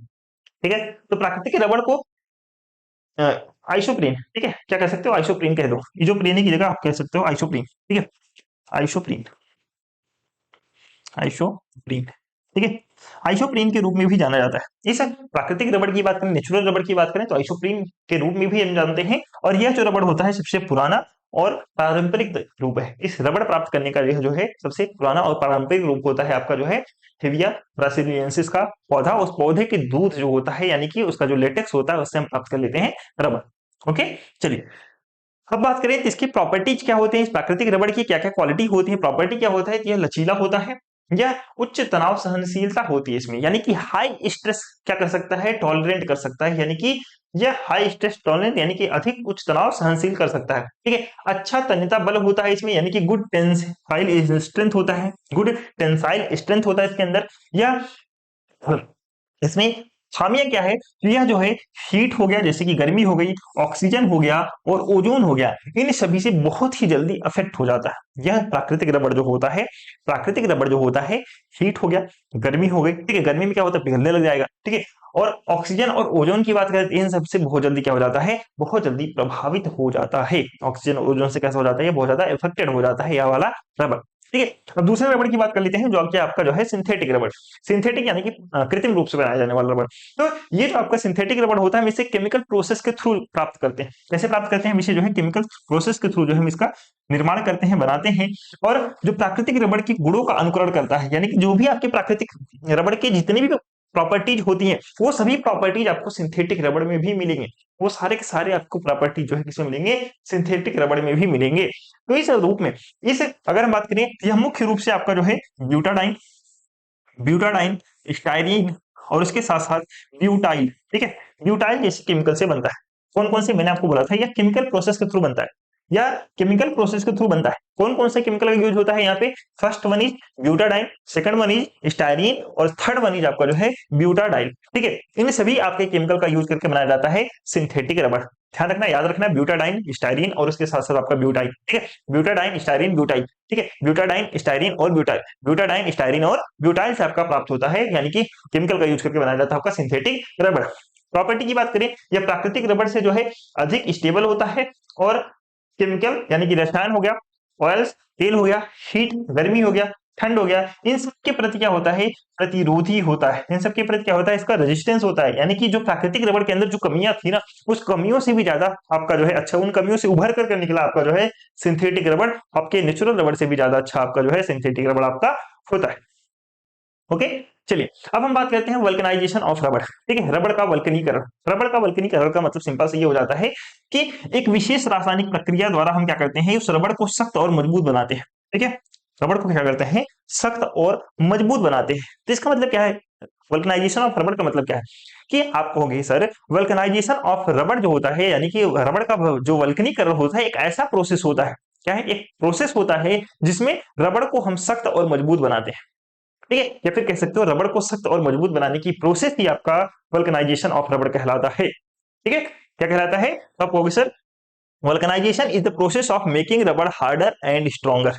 ठीक है, किसके थ्रू, तो आप कहोगे सर इस प्रक्रिया में हम क्या करते हैं, रबड़ को सल्फर के साथ गर्म करते हैं। ठीक है, इस प्रक्रिया में हम करते क्या है, बस रबड़ को सल्फर के साथ गर्म कर देंगे, वो कहलाएगा आपका रबड़ का वल्कनाइजेशन। रबड़ के वल्कनाइजेशन एक तरीका का प्रोसेस होता है जिसमें रबड़ आपका जो है हार्ड और आपका जो है मजबूत आपका जो है बन जाता है, सख्त और मजबूत आपका जो है बन जाता है। ठीक है, वल्कनाइजेशन क्यों कर रहे हैं भाई, इसके पीछे हमारा पर्पज क्या होता है, वल्कनाइजेशन के पीछे जो होता है रबड़ की लचीलापन, मजबूती और तापमान, यानी कि तापमान के प्रति क्या होता है, प्रतिरोधी जो है क्षमता जो है इसकी बढ़ जाती है। यानी कि जितना अधिक तापमान रबड़ को दोगे तो उतनी जल्दी जो है रबड़ जो है अफेक्टेड नहीं होगा। ठीक है, इस प्रक्रिया के दौरान क्या होता है कि जो सल्फर होता है वो रबड़ के अणुओं को आपस में क्या कर देता है, जोड़ देता है, जिससे रबड़ क्या हो जाते हैं आपके बहुत ज्यादा हार्ड और जो है उसके साथ साथ आपके जो है स्टेबल भी आपके हो जाते हैं और काफी ज्यादा मजबूत जिससे रबड़ हो जाता है। ठीक है, तो सल्फर क्या कहता है, अगर आपसे पूछा जाए कि वल्कनाइजेशन ऑफ रबड़ में सल्फर का काम क्या होता है, तो सल्फर के काम होता है रबड़ के मॉलिक्यूल को जोड़ना। ठीक है, रबड़ के मॉलिक्यूल को आपस में जोड़ना ही जो है सल्फर का काम होता है, जिससे जो रबड़ होता है वो काफी ज्यादा सख्त और मजबूत आपका बन जाता है। ओके, चलिए हम नेक्स्ट बात करते हैं ये आपका इसमें क्या क्या चीजें यूज होती है। तो आपको सर रबड़ के साथ सल्फर मैंने आपको बताया लगभग 1 से 3% सल्फर का यूज होता है। इसके साथ साथ कुछ केमिकल्स, केमिकल्स में जैसे कार्बन, ब्लैक कार्बन हो गया, ठीक है, तेल हो गए, रेजिन हो गए, ये सारी चीजें जो है इसमें मिलाई जाती है। इस मिश्रण को उसके बाद से इस मिश्रण को इसके बाद से अगर हम बात करें तो लगभग 160 से 180 डिग्री टेम्परेचर के साथ जो है इसको जो है गर्म किया जाता है। ठीक है, यानी कहने का मतलब क्या है, सबसे पहले हमने क्या किया, रबड़ में डाला सल्फर, कितना 1 से 3% सल्फर डाला रबड़ के अंदर। ठीक है, रबड़ यानी कि कहने का मतलब जितना आपके पास रबड़ है उसमें हम उसकी मात्रा के अकॉर्डिंग 1 से 3% मात्रा में हम क्या डालेंगे, सल्फर डालेंगे। उसमें कुछ और केमिकल्स भी मिक्स करते हैं जैसे कि ब्लैक कार्बन हो गया, तेल हो गया। ठीक है, ये सारे जो है केमिकल्स हम इसमें मिक्स करेंगे। मिक्स करने के बाद से हम उस रबड़ को जिसमें हमने सल्फर मिलाया हुआ है, जिसमें हम अदर केमिकल्स मिलाए हुए हैं, उसको क्या करेंगे 160 से 180 डिग्री टेम्परेचर पर क्या करेंगे, गर्म करेंगे। ठीक है, जैसे हम उसे को गर्म करेंगे, सल्फर के अणु यानी कि सल्फर अणु और जो आपका रबड़ है उसके अणु के बीच में क्या होगा, क्रॉस लिंकिंग होगा। ठीक है, क्या होगा, क्रॉस लिंकिंग होगा। और जैसे ही क्रॉस लिंकिंग होगा आपका जो रबड़ है क्या हो जाएगा, रबड़ के जो अणु है वो आपस में जुड़ जाएंगे और जुड़ने के बाद से रबड़ क्या हो जाता है, सख्त और अधिक जो है स्थिर या फिर कह सकते हैं अधिक मजबूत जो है आपका बन जाता है। ठीक है, इस प्रक्रिया की बात करें तो रबड़ की लचीलापन, खिंचाव क्षमता या फिर गर्मी सहने की क्षमता, ठीक है, रसायन के प्रति प्रतिरोध जो है वो क्या बन जाता है, प्रकोष्ठ बढ़ जाता है, यानी कि क्षय हो जाता है। आई होप आप समझ गए होंगे कि वल्कनाइजेशन ऑफ रबड़ क्या होता है और प्रोसेस ऑफ वल्कनाइजेशन किस तरीके से हम वल्कनाइजेशन को, रबड़ को जो है वल्कनीकरण जो है करते हैं। ठीक है, वल्कनाइजेशन से क्या क्या फायदा होता है, तो रबड़ का फ्लेक्सिबिलिटी यानी कि लचीलापन बढ़ती है, वह खींचने और मोड़ने में बेहतर हो जाता है। इसके साथ साथ रबड़ की मजबूती भी बढ़ जाती है जिससे वह अधिक समय तक टिकता है। यह जो है ठंड को झेल सकता है, गर्मी को झेल सकता है और रसायन से जितने भी केमिकल्स होते हैं उसको भी झेलने की क्षमता इसके अंदर बढ़ जाती है। रबड़ की आकृति कैसी हो जाती है, स्टेबल हो जाती है, स्थिर हो जाती है और वह टूटने या फिर डिफॉर्म जो है नहीं होने देता, रबड़ को टूटने या फिर डिफॉर्म होने नहीं देता। तो इसलिए वल्कनाइजेशन ऑफ रबड़ जो है आपको बहुत ज्यादा क्या हो जाता है, इंपॉर्टेंट हो जाता है। आपकी रबड़ की जो कैपेसिटी है, ठीक है, चाहे आपके टिकाऊ की बात करें, चाहे उसकी खींचने की क्षमता की बात करें, चाहे आपका जो है हीट सहने की क्षमता की बात करें, चाहे आपका किसी केमिकल की रिएक्शन की क्षमता की बात करें, ठीक है, उन सब में जो है अच्छा खासा मजबूत हो जाता है। ओके, चलिए अब हम बात करते हैं इसके उपयोग की बात करते हैं। वल्कनाइजेशन ऑफ रबड़ यानी कि जिस रबड़ का हमने वल्कनाइजेशन कर दिया है उसका यूज कहाँ पे करते हैं, तो उसका यूज करते हैं टायर बनाने में। टायर जैसे कि कार का टायर हो गया, बाइक का टायर हो गया, ट्रक हो गया, अदर व्हीकल्स के जो टायर हो गए, उन सब में हम जो है वल्कनाइज्ड रबड़ का यूज करते हैं। ठीक है, दूसरा आपके जूते हो गए, ठीक है, जो रबड़ के सोल, ठीक है, जो जूते के सोल होते हैं हम कैसे होते हैं, रबड़ के सोल होते हैं। ठीक है, तीसरा आपका होस्ट और बेल्ट हो गया। होस्ट और बेल्ट की बात करें, होसेस और बेल्ट की बात करें तो इंडस्ट्री मटेरियल में इसका यूज होता है। गास्केट और सील की बात करें तो रसायन और गैसों को लीक होने से बचाने के लिए हम जो है गास्केट और सील्स का रूप में यूज करते हैं। ठीक है, एयर बैग्स के रूप में भी हम जो है वल्कनाइज्ड रबड़ का यूज करते हैं वाहनों में सुरक्षा उपकरण के दृष्टि से। ठीक है, वाहनों में सुरक्षा उपकरण की दृष्टि से हम किसका यूज करते हैं, तो आपको सर हम इसका यूज करते हैं किसका, वल्कनाइजेशन ऑफ रबड़, यानी कि वल्कनाइज्ड रबड़ का हम जो है यहाँ पे यूज करते हैं। आई होप ये सारी की सारी चीजें आप जो है बहुत ही अच्छे से समझ गए होंगे। क्लियर है क्या इतना, सब कुछ इतना क्लियर होना चाहिए। चलो अब आगे चलते हैं। अब बात करते हैं नेक्स्ट टॉपिक, आपका जो लास्ट बचा हुआ एक छोटा सा टॉपिक था, ग्लास। ठीक है, इस ग्लास वाले टॉपिक को डिस्कस कर लेते हैं। इस ग्लास टॉपिक में आखिर क्या है। ठीक है, अगर हम ग्लास की बात करें, ग्लास क्या होता है, देखो ग्लास एक तरीके का मिक्सचर होता है, क्या समझो, ग्लास एक तरीके का होमोजीनियस मिक्सचर होता है। किस चीज का homogeneous mixture, silicates, different types of silicates जितने भी होते हैं, डिफरेंट टाइप्स ऑफ सिलिकेट्स के होमोजीनियस मिक्सचर ही आपका जो है ग्लास कहलाता है, कांच कहलाता है। इसका कोई भी अगर एक तरीके से बात किया जाए, उसका कोई भी फिक्स्ड फार्मूला की बात करें, फिक्स्ड केमिकल फार्मूला की बात करें, वो नहीं होता। कोई भी केमिकल फार्मूला नहीं होता। बस इतना आपको ध्यान रखना है कि जो कांच होता है वो डिफरेंट टाइप्स ऑफ सिलिकेट्स के मैंने क्या बोला कि वह जो है होमोजीनियस मिक्सचर यानी कि समांगी मिश्रण होता है। क्या होता है, समांगी मिश्रण होता है डिफरेंट टाइप्स ऑफ सिलिकेट्स के। डिफरेंट टाइप्स ऑफ सिलिकेट्स का समांगी मिश्रण आपका कांच कहलाता है। ठीक है, इतना। तो इसका कोई भी निश्चित ना तो गलनांक होता है और इसका ना ही कोई निश्चित जो है कंपोजिशन यानी कि संगठन होता है, ठीक है। ना ही इसका कोई भी मेल्टिंग पॉइंट फिक्स होता है, ना ही इसका कोई भी कंपोजिशन फिक्स होता है। कांच का संगठन इसके स्वभाव के अनुसार परिवर्तित होता रहता है। कांच का जो भी कंपोजिशन है वो इसके स्वभाव के अनुसार जो है चेंज होता रहता है। तो एक चीज आपको ध्यान रखना है, सबसे पहले कांच क्या होता है, different types of silicates. Different types of silicates का होमोजीनियस मिक्सचर आपका कांच होता है। कभी कभी आपसे पूछ देता है कांच क्या है, कांच क्या है, एक कंपाउंड है, एक मिक्सचर है, ठीक है, इस तरीके का ऑप्शन आपको दे देगा। तो आपको ध्यान रखना है कंपाउंड नहीं होता है कांच, कंपाउंड नहीं होता है कांच, एक तरीका का मिक्सचर होता है। कांच यौगिक नहीं होता, कांच एक मिक्सचर होता है, इस चीज को ध्यान रखना, ठीक है। कांच यौगिक नहीं होता, कांच एक मिक्सचर होता है, ठीक है, इस चीज को ध्यान रखना। अगर डिफिनेशन के रूप में बात की जाए कांच क्या होता है, तो आपको सर कांच जो होता है विभिन्न धात्विक धातु या विभिन्न सिलिकेट्स यानी विभिन्न धात्विक सिलिकेट्स की अगर बात करें, धात्विक यानी कि मेटेलिक, ठीक है, विभिन्न धात्विक सिलिकेट्स का जिसमें क्षारीय धातु का सिलिकेट्स होना अनिवार्य है, ठीक है। क्या होता है इसमें क्षारीय धातु का सिलिकेट्स। मैंने आपको बोला कि जो कांच होता है डिफरेंट टाइप्स ऑफ सिलिकेट्स होते हैं, डिफरेंट टाइप्स ऑफ सिलिकेट्स में भी वो सिलिकेट्स कैसे होने चाहिए, वो एल्काइन, ठीक है, वो एल्काइन सिलिकेट्स होना चाहिए। कैसा होना चाहिए, एल्काइन सिलिकेट्स होना चाहिए, इस चीज का ध्यान रखना। कैसे सिलिकेट्स होने चाहिए, एल्काइन सिलिकेट्स होने चाहिए, एल्काइन सिलिकेट्स, ठीक है। एल्काइन सिलिकेट्स का होना जो है उस कांच उस जो है कांच में बहुत ज्यादा अनिवार्य है, ठीक है। ये क्या होता है, अक्रिस्टली अक्रिस्टली पारदर्शक तथा अल्प पारदर्शक समांगी मिश्रण होता है, ठीक है। क्या होता है, समांगी मिश्रण होता है। तो कांच विभिन्न धात्विक सिलिकेटों का अक्रिस्टली पारदर्शक या अल्प पारदर्शक समांगी मिश्रण होता है। और वो जो सिलिकेट्स होंगे कैसे होंगे, क्षारीय धातु के सिलिकेट्स होंगे। क्षारीय धातु का मतलब क्या है, जैसे कि आपका पोटेशियम हो गया, सोडियम हो गया, ये कैसा है, ये क्षारीय धातु है, ठीक है। ये कैसा है, क्षारीय धातु है। इन क्षारीय धातु के सिलिकेट्स आपके जो है इसमें मौजूद होने चाहिए, ठीक है।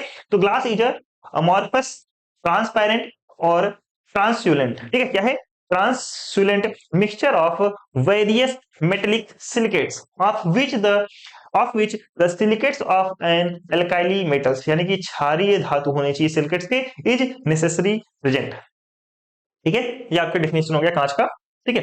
अब हम बात करते हैं, ये नोट पॉइंट मैंने आपको बता दिया, कांच जो है कंपाउंड नहीं होता, कांच कंपाउंड नहीं होता है भाई। ये क्या होता है, ये एक तरीके का मिक्सचर होता है। कांच क्या होता है, कंपाउंड नहीं होता, कांच एक तरीके का मिक्सचर होता है। इसका कांच का फार्मूला की बात करें, कांच का फार्मूला होता है देखो, X R2O YMO dot 6SiO2 6SiO2। SiO2 तो आपको पता चल गया सिलिका है, SiO2 आपका सिलिका है, यहाँ पे पता चल गया। वो आपका क्या है, ऑक्सीजन है, ठीक है, ये आपको पता चल गया। ये यदि हम बात करें यहाँ पे, यदि हम बात करें दो चीज, तीन टर्म आपको समझना है। यहाँ पे आर क्या है सर, यहाँ पे एम क्या है सर, और यहाँ पे एक्स और वाई क्या होता है, ठीक है। एक्स और वाई क्या होता है, अगर हम आर की बात करें, आर आपका एल्काइन धातु है, ठीक है। क्या आपका कैसा है, आर जो होता है क्षारीय धातु। आर का मतलब क्या है यहाँ पे, आर का मतलब है क्षारीय धातु, क्षारीय धातु। आर क्या है यहाँ पे, आर आपका होता है क्षारीय धातु। आर क्या है यहाँ पे, आर होता है क्षारीय धातु। क्षारीय धातु का मतलब जैसे कि आपका हो गया सोडियम और पोटेशियम, ठीक है, सोडियम और पोटेशियम।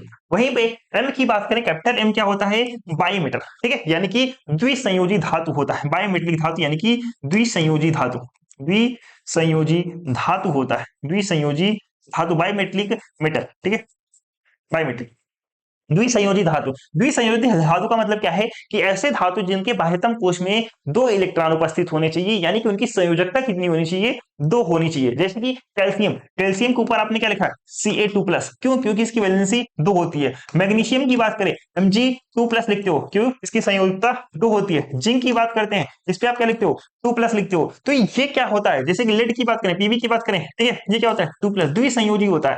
तो यहाँ पे आप लिख सकते हो कैल्शियम 2+ हो गया, ठीक है, जिंक 2+ हो गया, ठीक है, पीबी लेड 2+ हो गया। ये कैसे होते हैं, ये आपके बाई मेटल्स होते हैं। ये क्या होते हैं, बाई वैलेंसी जो है मेटलिक होते हैं, ठीक है। बाई वैलेंसी यानी कि दो धातु, द्विसंयोजी जो है धातु, बाई वैलेंसी मेटल, ठीक है, बाई वैलेंसी मेटल आपकी द्विसंयोजी धातु यहाँ पे होने चाहिए।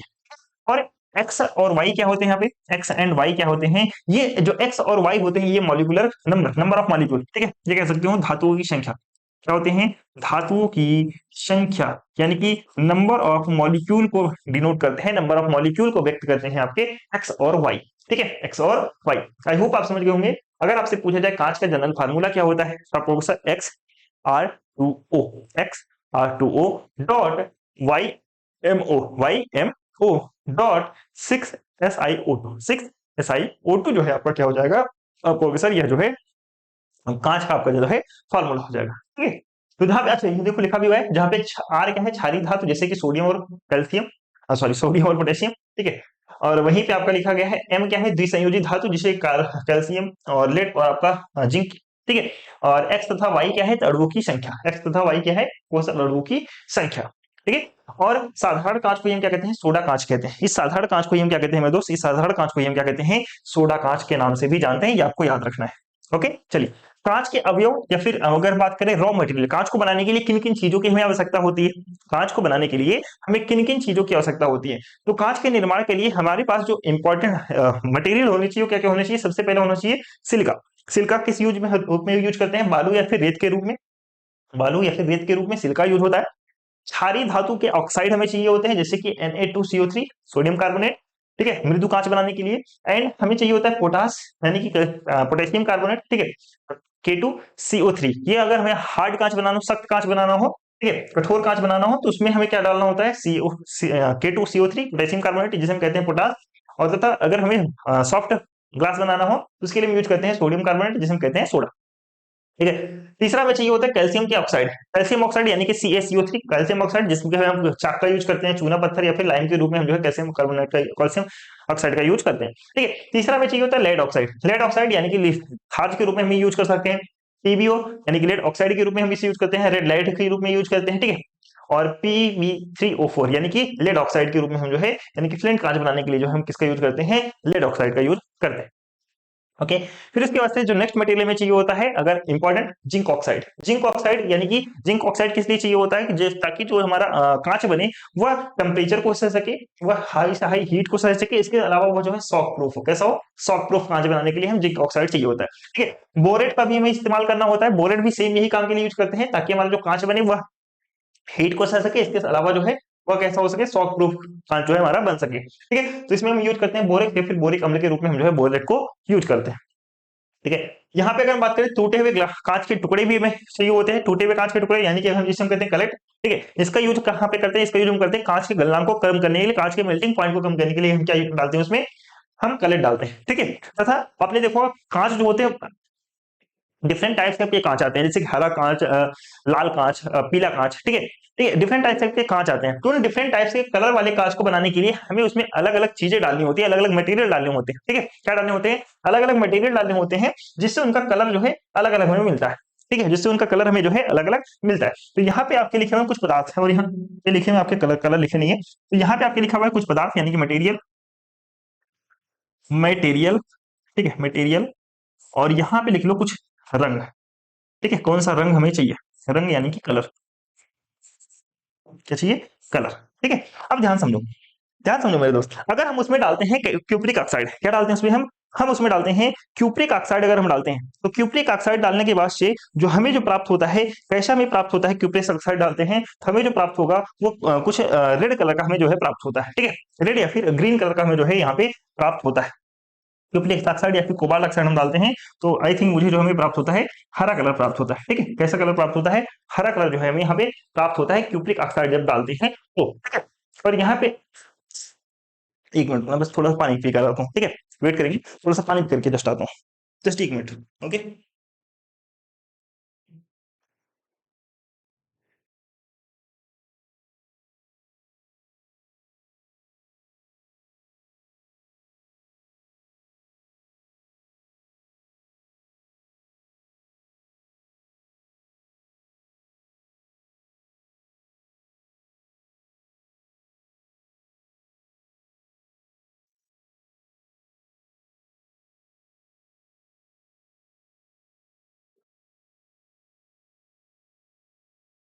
सही बात है। क्या बात कर रहा था, मैं बात कर रहा था क्यूप्रिक ऑक्साइड। ठीक है, क्यूप्रिक ऑक्साइड की अगर हम कलर की बात करें, ठीक है, क्यूप्रिक ऑक्साइड डालने से हमारा कलर कैसा हो जाता है, तो मैंने आपको बताया हमारा जो है हरा, नहीं माफ करना, हरा नहीं नीला, हरा तो आपका क्रोमिक ऑक्साइड होता है। ठीक है, ऑक्साइड ऑक्साइड क्रोमिक ऑक्साइड होता है हरा। ठीक है, हरा की अगर बात करें, हरा में डालना होता है क्रोमिक ऑक्साइड या फिर फेरस लाउड, हरा। ठीक है, हरा, हरा कलर यानी कि ग्रीन कलर, ग्रीन कलर हमें चाहिए कांच का, तो उसमें हमें क्या डालना होता है, क्रोमिक ऑक्साइड हमें जो है वहां पे यूज करना होता है। ठीक है, वहीं पे अगर हम बात करें क्यूप्रिक ऑक्साइड, क्यूप्रिक ऑक्साइड के लिए हमें चाहिए होता है नीला कलर। ठीक है, अगर हमें नीला कलर कांच का चाहिए ब्लू कलर चाहिए, ठीक है। कौन सा कलर चाहिए? ब्लू कलर चाहिए। तो हम उसमें क्या डालते हैं? हम उसमें डालते हैं क्यूप्रिक ऑक्साइड या फिर डालते हैं कोबाल्ट ऑक्साइड। क्या डालते हैं? Cobalt oxide. Cuprous oxide, cuprous की अगर बात करें, क्यूप्रस क्यूप्रस हम डालते हैं अगर हमें शीशे का कलर कैसा चाहिए होता है? लाल, रेड। रेड कलर का शीशा अगर हमें चाहिए होता है भाई, कैसा? रेड कलर का अगर हमें शीशा चाहिए होता है तो हम उसमें क्या डालते हैं? तो आपको सर हम उसमें डालते हैं जो है यहाँ पे मैं रेड कलर का शीशा प्राप्त करने के लिए हम उसमें क्यूप्रस ऑक्साइड या फिर सेलेनियम ऑक्साइड यहाँ पे यूज करते हैं, ठीक है। इसके बाद अगर हम बात करें, फिर इसके बाद अगर हम बात करें मेरे दोस्त, अगर हमें चाहिए होता है हमें चाहिए होता है पीला कलर, समझ लो, ठीक है। हमें क्या चाहिए? पीले कलर का चाहिए। तो उसमें क्या डालते हैं? सोडियम यूरेनेट या फिर फेरिक लवण डालते हैं। क्या डालते हैं? पीले कलर के लिए पीला, पीला हेलो, ये लो, ठीक है, ये लो, ठीक है। येलो कलर हमें चाहिए, येलो वाला कलर चाहिए। हम क्या डालते हैं इसमें? सोडियम यूरेनेट या फिर फेरिक लवण डालते हैं। क्या डालते हैं? सोडियम यूरेनेट या फिर फेरिक लवण हम जो है इसमें यूज करते हैं, ठीक है। और इसके बाद हम डालते हैं कैडमियम सल्फाइड। कैडमियम सल्फाइड की अगर हम यूज करें, कैडमियम सल्फाइड हम डालते हैं हमें अब पीला कलर चाहिए। पीले कलर के लिए हालांकि मैंने यहाँ भी बताया, पीले कलर के लिए हमें क्या चाहिए होता है? सोडियम यूरेनाइट यूरेनेट डालते हैं। और अगर पीला कलर चाहिए, कैसा पीला? नींबू वाला। नींबू वाला आपने देखा? नींबू जो नींबू पीले कलर का देखा, हालांकि हरा हरा हरा जब रहता है वाला नहीं, पीला वाला नींबू, ठीक है। तो नींबू जैसा पीला लिख देता हूँ, ठीक है। नींबू जैसा पीला, नींबू जैसा पीला, नींबू जैसा पीला, ठीक है। नींबू जैसा पीला कलर करने के लिए, यानी कि येलो लाइक पीला रंग, ठीक है, यानी कि लाइक, हम कह सकते हैं लाइक लाइम येलो, ठीक है। लाइम येलो या फिर लाइम लिख देता हूँ, ठीक है। लाइम कलर लिख दूं, चल जाएगा आपका लाइम, ठीक है। लाइम कलर अगर हमें चाहिए होता है तो हम उसके लिए क्या डालते हैं? कैडमियम सल्फाइड डालते हैं। क्या डालते हैं मेरे दोस्त? हम उसके लिए यूज करते हैं कैडमियम सल्फाइड। वहां पे हम जो है यहाँ पे यूज करते हैं किसके लिए? अगर हमें नींबू जैसा पीला कलर चाहिए तो हम वहां पे कैडमियम सल्फाइड जो है यहाँ पे यूज करते हैं, ठीक है। और यहाँ पे हम फेरस ऑक्साइड और कॉपर ऑक्साइड यूज करते हैं। फेरस ऑक्साइड और कॉपर ऑक्साइड यूज करते हैं अगर हमें काला रंग चाहिए होता है। काला रंग चाहिए कि हमें, तो उसके लिए हम क्या डालते हैं यहाँ पे? फेरस ऑक्साइड या फिर कॉपर ऑक्साइड यूज करते हैं काला रंग के लिए, यानी कि ब्लैक कलर के लिए, ठीक है। ब्लैक कलर के लिए हमें क्या डालना होता है? हमें डालना होता है फेरस ऑक्साइड या फिर आपका कॉपर ऑक्साइड, ठीक है। मैग्नीज डाइऑक्साइड हम डालते हैं बैंगनी कलर के लिए। बैंगनी को जैसे इंग्लिश में क्या कहते हैं यार, मुझे याद नहीं आ रहा। बैंगनी बैंगनी बैंगनी बैंगनी बैंगनी बैंग पर्पल, शायद यही होता होगा। आप एक बार चेक कर लेना, PURPLE, ठीक है, पर्पल। एक बार चेक करके बता देना, अगर गलत हो तो कमेंट बॉक्स में लिख देना कि हाँ सर बैंगनी को ये नहीं, ये पर्पल नहीं, कुछ और कहते हैं, ठीक है। तो बैंगनी कलर अगर मुझे चाहिए होता है, हम क्या यूज करते हैं वहां पे? मैग्नीज डाइऑक्साइड वहां पे यूज करते हैं। कौन से कलर के लिए? बैंगनी कलर के लिए हम वहां पे क्या यूज करते हैं? आपका जो है मैग्नीज डाइऑक्साइड। हम बहुत सारे लोग सोचते हैं कि सर कार्बन काला होता है तो काला कलर के लिए हम कार्बन यूज करते होंगे, ठीक है। काला कलर के लिए हम कहाँ पे क्या यूज करते हैं? कार्बन यूज करते हैं, लेकिन नहीं, कार्बन हम यूज करते हैं एम्बर कलर के लिए, ठीक है। एम्बर कलर आपने देखा है? एम्बर, आसमान वाला रंग, एम्बर, ठीक है, स्काई ब्लू, ठीक है। तो अंबर कलर के लिए, ठीक है, अंबर, अंबर, अंबर जैसा रंग, ठीक है, अंबर, एम्बर, ठीक है। एम्बर कलर अगर हमें चाहिए होता है, एम्बर कलर, ठीक है, तो वहां पे हम यूज करते हैं कार्बन, न कि काला कलर के लिए। ये चीज आपको ध्यान रखना है, कार्बन का यूज वहां पे करते हैं अंबर जैसा कलर प्राप्त करने के लिए करते हैं। और एक आपका होता है क्या है आपका? स्टेनिक ऑक्साइड। स्टेनिक ऑक्साइड हम डालते हैं दुधिया कलर के लिए। दुधिया की इंग्लिश नहीं आता भाई, देखो मुझे, ठीक है। मिल्की, मिल्की कह सकते हो, मिल्की, ठीक है, मिल्की लिख देता हूँ। मिल्की कलर अगर मुझे चाहिए, ठीक है, दुधिया, दुधिया यानी कि दूध जैसा कलर चाहिए, तो वहां पे क्या डालते हैं? स्टेनिक ऑक्साइड जैसे पदार्थ का वहां पे यूज करते हैं। लास्ट आपका बच गया पोटेशियम डाइक्रोमेट, यानी कि K2Cr2O7। का यूज हम करते हैं यहाँ पे हल्का, कह सकते हैं हल्का हरा चाहिए अगर मुझे, हल्का हरा, ठीक है, हल्का हरा, हल्का हरा, ठीक है, हल्का हरा या फिर हल्का पीला अगर हमें चाहिए, तो वहां पे हम यूज करते हैं क्या? वहां पे हम यूज करते हैं पोटेशियम डाइक्रोमेट। क्या यूज करते हैं? पोटेशियम डाइक्रोमेट का हम यूज करते हैं हल्का हरा या फिर हल्का जो है पीला प्राप्त करने के लिए, ठीक है। या फिर कह सकते हैं अगर मुझे हरा पीला भी प्राप्त करना हो, ठीक है, हरा पीला, ठीक है, हरा पीला, हरा पीला, ठीक है, हरा पीला, यानी कि वो जो ना हरा दिख रहा हो पूरी तरीके से, और नहीं पूरी तरीके से पीला दिख रहा हो, तो उस कलर का अगर मुझे चाहिए होता है कांच, तो हम यहाँ पे क्या यूज करते हैं? पोटेशियम डाइक्रोमेट यहाँ पे यूज करते हैं। आई होप आपको समझ आ गया होगा किस तरीके से हम जो है यहाँ पे क्या क्या चीजें यहाँ पे यूज करते हैं। ओके, आगे चला जाए, आगे चला जाए, चलो भाई। अब आते हैं टाइप्स ऑफ ग्लास के बारे में। टाइप्स ऑफ ग्लास के बारे में बात करें तो कांच आपके डिफरेंट टाइप्स के होते हैं। कांच आपके बहुत सारे प्रकार के होते हैं। जैसे कि आपने देखा होगा कांच आपके कुछ सॉफ्ट कांच हो गए, कुछ हार्ड कांच हो गए, कुछ ऐसे कांच हो गए कि बहुत ज्यादा कैसे होते हैं कि ना आपके कठोर होते हैं, ना ही बहुत ज्यादा कैसे होते हैं, ना बहुत ज्यादा सॉफ्ट होते हैं। कुछ आपने देखा होगा कि आपके प्रकाश वाले कांच आते हैं, ठीक है। यानी कि कांच बहुत सारे डिफरेंट टाइप्स के हो सकते हैं। सेफ्टी कांच हो गया जैसे, तो जैसे कि सॉफ्ट ग्लास हो गया, ठीक है, सॉफ्ट ग्लास, दूसरा हार्ड ग्लास, ठीक है। सॉफ्ट ग्लास के लिए सोडा लाइम, ठीक है, यानी कि यहाँ पे क्या डालेंगे, सोडा, ठीक है, यानी कि Na2CO3।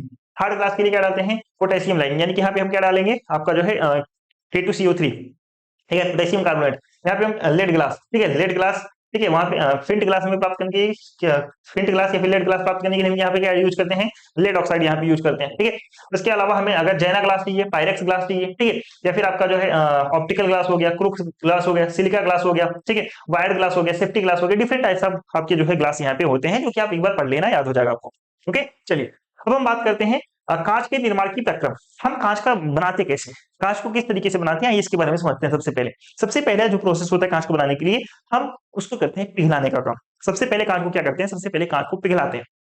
अब पिघलाते किस फॉर्म में है, ध्यान समझो। सबसे पहले हम करेंगे क्या, इस पिघलाने का जो प्रोसेस होता है, पिघलाने का प्रोसेस तो बाद में आएगा, पिघलाने का प्रोसेस तो बाद में आएगा। उससे पहले हम चीजों को, मटेरियल को इकट्ठा करेंगे। कौन कौन से मटेरियल, जैसे कि आपका सिलिका हो गया, ठीक है, सोडा राख हो गया, चूना पत्थर हो गया, कांच के छोटे छोटे टुकड़े हो गए, इन सबको हम क्या करेंगे, एक प्रॉपर रेशियो में क्या कर देते हैं, बारीक पीस लेते हैं।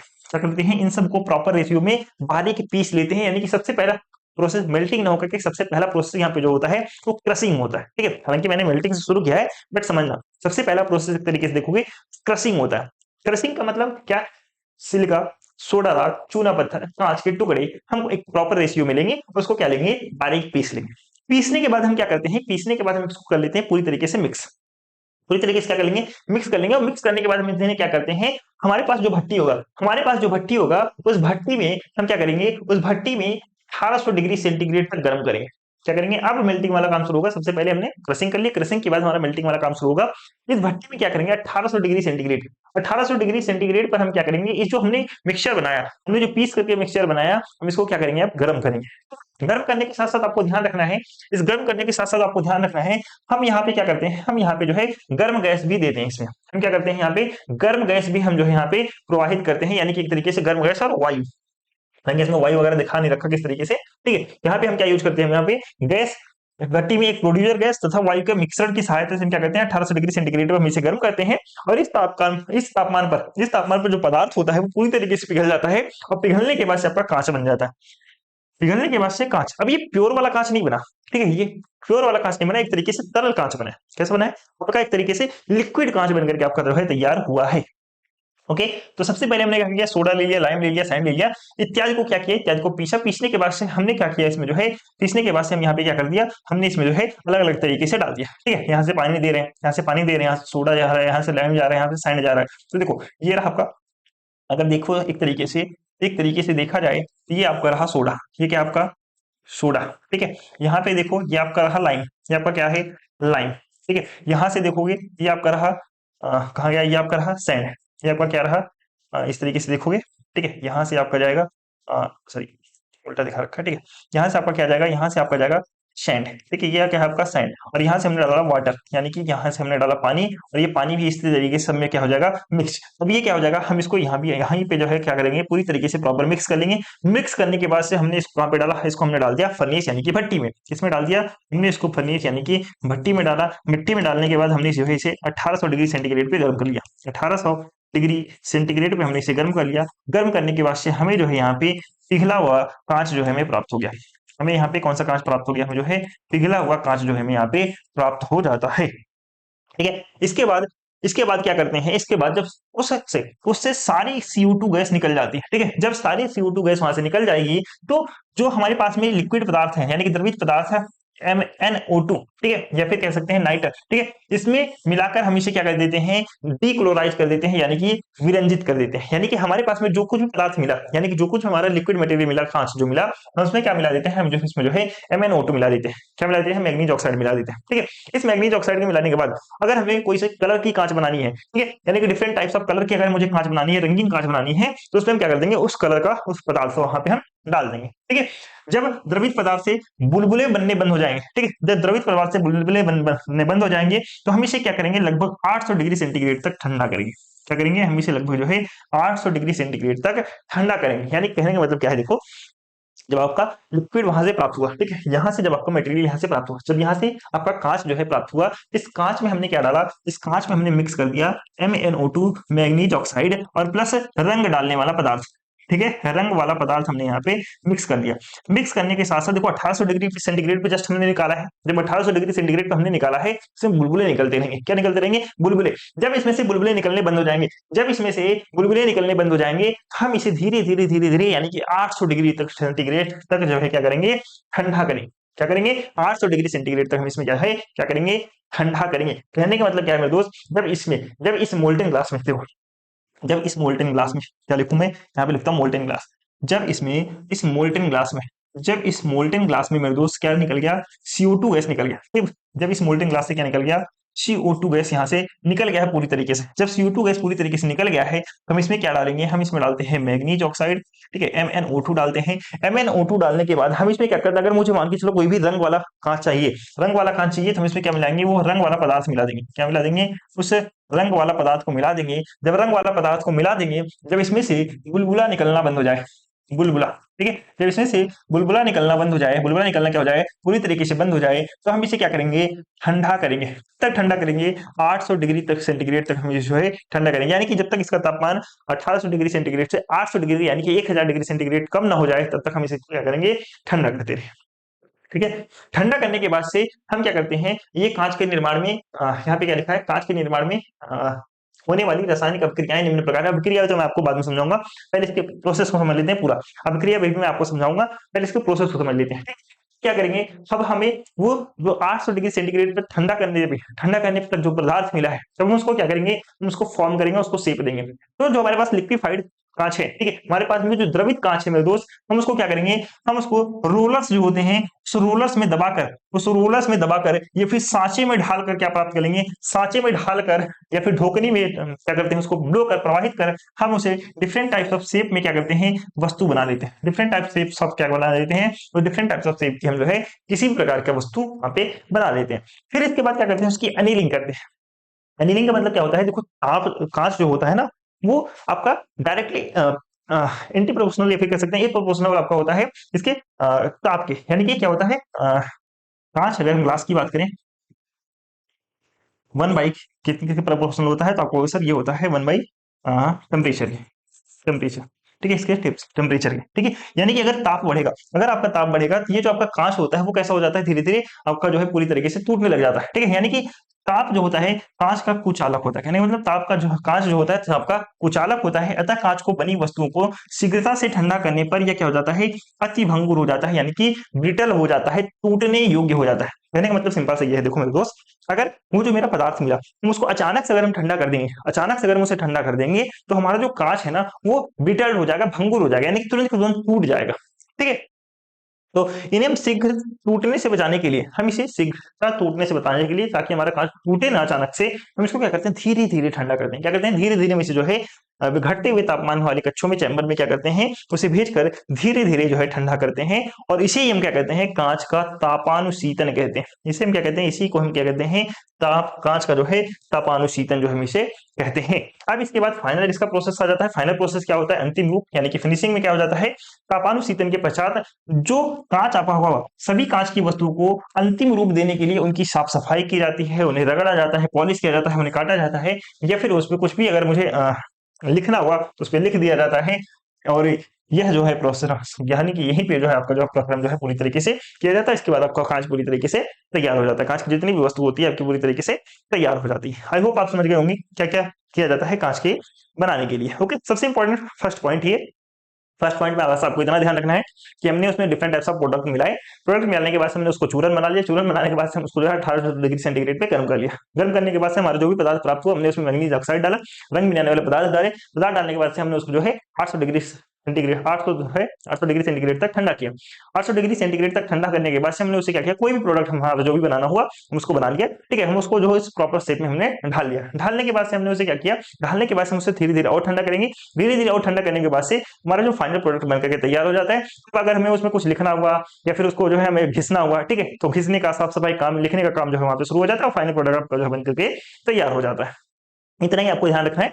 और ये चीज आपको ध्यान रखना है कि कांच को हम तुरंत कांच को हम तुरंत ठंडा क्यों नहीं कर सकते? क्योंकि कांच को इसलिए ठंडा नहीं कर सकते क्योंकि जो कांच होता है वह ताप का क्या हो जाता है, एक तरीके से ताप का एंटी प्रोपोर्शनल होता है, ठीक है। ताप का क्या हो जाता है, पूरी तरीके से आपका जो है उल्टा होता है, ठीक है। यानी कि अगर हम उसे तुरंत की तुरंत ठंडा कर देंगे कांच को, तो हमारा जो कांच होता है वो क्या हो जाता है, एक तरीके से बिटर्ड हो जाता है, भंगुर हो जाता है, यानी कि तुरंत तुरंत टूट सकता है।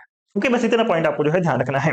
इसके अलावा हम कुछ रिएक्शंस मैंने आपको बताया, रिएक्शंस कौन कौन से आप कह रहे हैं, ठीक। कांच के निर्माण में होने वाली रासायनिक अभिक्रियाएं कौन कौन सी होती हैं, इसके बारे में समझ लेते हैं। मैंने आपको बोला था कि अगर मुझे कांच बनाना है, मान के चलो मुझे सॉफ्ट कांच बनानी है, ठीक है। उस सॉफ्ट कांच बनाने के लिए मुझे, मैंने क्या बोला था आपको, डालना होता है सोडियम कार्बोनेट, ठीक है। क्या डालना है, सोडियम कार्बोनेट Na2CO3, ठीक है। इसके अलावा मैंने आपको बोला था इसमें क्या डलता है, सिलिका SiO2, ठीक है। SiO2 जब बना, ये क्या बनता है आपका, क्या समझो, यहाँ पे ये आपका एक तो रिलीज होगा CO2, ठीक है। एक आपका रिलीज हो जाता है CO2, आपका पूरी तरीके से रिलीज हो जाता है, ठीक है। CO2 आपका पूरी तरीके से रिलीज हो जाता है। अब इसके बाद जो भी आपको पदार्थ बन गया, क्या बन जाएगा आपका, Na2, और क्या बन जाएगा यहाँ पे आपका Na2 एंड CO3, क्या बन जाएगा आपका, नहीं, Na2SiO3, क्या बन गया, सोडियम सिलिकेट, सोडियम सिलिकेट, क्या बनेगा आपका ये, सोडियम सिलिकेट, क्या बन गया आपका, सोडियम सिलिकेट। और ये आपका कार्बन डाइऑक्साइड होता है, ये आपका क्या हो जाता है, उड़ जाता है भाई, ठीक है। क्या हो जाता है, वाष्प के रूप में आपका जो है एक तरीके से उड़ जाता है। तो ये हमारा रिएक्शन है। इससे जो हमारा कांच प्राप्त होगा, सॉफ्ट कांच प्राप्त होगा, या फिर इसी को हम कहते हैं वाटर कांच, ठीक है। क्या कहते हैं, जल कांच भी हम इसे कहते हैं, जल कांच, क्या कहते हैं, जल कांच। और यही जो कांच होता है हमारा जो है, एक तरीके से सॉफ्ट ग्लास भी होता है, सॉफ्ट कांच यानी कि मृदु कांच, हिंदी में लिख दो मृदु कांच, फिर दोनों लिख देता हूँ, सॉफ्ट ग्लास, या फिर हम इसे क्या कहते हैं, मृदु कांच कहते हैं, मृदु कांच, ठीक है। ये क्या होता है, पूरी जल कांच आपको होता है। ये कौन सा कांच हो गया आपका, जल कांच होता है, ये आपको याद रखना है, ठीक है। इसके बाद अगर हम बात करें, इसके बाद बात करें अगर हमें कैल्शियम कार्बोनेट के साथ रिएक्शन करें, हम इसका कैल्शियम कार्बोनेट, ठीक है, कैल्शियम कार्बोनेट, कौन से कलर, दूसरे कलर से लिख दूं, CaCO3, CaCO3, CaCO3 के साथ में अगर हम सिलिका का रिएक्शन करते हैं, SiO2 का रिएक्शन करते हैं, तो यहाँ पे हमें जो प्राप्त होगा, calcium SiO3, calcium silicate, and यहाँ से हमारा उड़ जाएगा CO2, ये उड़ गया भाई, ये हमारा CO2 उड़ गया। एंड यहाँ से हमें जो प्राप्त हुआ वो प्राप्त हुआ कैल्शियम सिलिकेट। क्या प्राप्त हुआ, इसी को हम कह रहे हैं कैल्शियम सिलिकेट, कैल्शियम सिलिकेट। क्या प्राप्त हुआ, कैल्शियम सिलिकेट प्राप्त हुआ। इसे, इस कांच को हम क्या कहते हैं, अम्ल कांच कहते हैं, ठीक है। इस कांच को हम क्या कहते हैं, एक तरीके से अम्ल कांच कह देते हैं। क्या कह देते हैं, इस कांच को हम एक तरीके से अम्लीय कांच कह देते हैं, अम्ल कांच, अम्लीय कांच, ठीक है। क्या कह देते हैं, अम्ल कांच भी हम इसे जो है कह देते हैं, ठीक है। क्या कह देते हैं, अम्ल कांच, यानी कि ये जो कांच होता है अम्ल से प्रभावित होता है। ये जो कांच होता है अम्ल से प्रभावित होता है पूरी तरीके से, ठीक है। अगर हमें साधारण कांच चाहिए होता है, ध्यान समझो, अगर मुझे साधारण कांच चाहिए होता है, भाई कैसा कांच चाहिए, अगर मुझे साधारण कांच चाहिए, कैसा चाहिए मुझे कांच, मुझे चाहिए साधारण कांच। तो साधारण कांच के लिए हम क्या करते हैं, हम Na2CO3, Na2 जो CO3 है, प्लस इसके साथ में मेरे दोस्त हम क्या करते हैं, CaCO3 प्लस 6SiO2, ध्यान समझो। मैंने क्या बोला, अगर मुझे साधारण कांच चाहिए, अगर मुझे साधारण कांच चाहिए तो मुझे क्या करना है, Na2CO3, Na2CO3, ठीक है, प्लस CaCO3 प्लस, नहीं, प्लस 6SiO2, क्या, 6SiO2। देखो, हमें अगर साधारण कांच चाहिए मेरे दोस्त, हम क्या करते हैं, हमारा जो कैल्शियम कार्बोनेट है, हमारा जो कैल्शियम कार्बोनेट है, इसके साथ हम क्या कहेंगे, जो हमारे पास में सोडियम कार्बोनेट है, एंड हमारे पास में जो सिलिका है, क्या है, सिलिका, इनका हम क्या करा देंगे, इनका हम रिएक्शन करा देंगे मेरे दोस्त, इनका हम क्या करा देंगे, इनका हम रिएक्शन करा देंगे। रिएक्शन कराने के बाद से जो हमें पदार्थ प्राप्त होगा, रिएक्शन कराने के बाद से जो हमें पदार्थ प्राप्त होता है, वो प्राप्त होता है, एक तो हमें सोडियम ऑक्साइड में प्राप्त हो जाता है, ब्लू पेन से लिखता हूँ, एक तो हमें प्राप्त हो जाता है N2O, Na2O, ठीक है। एक हमें प्राप्त हो जाता है Ca2O, कैल्शियम, कैल्शियम कितने थे, एक CO, ठीक है, Na2O कैल्शियम O, ठीक है।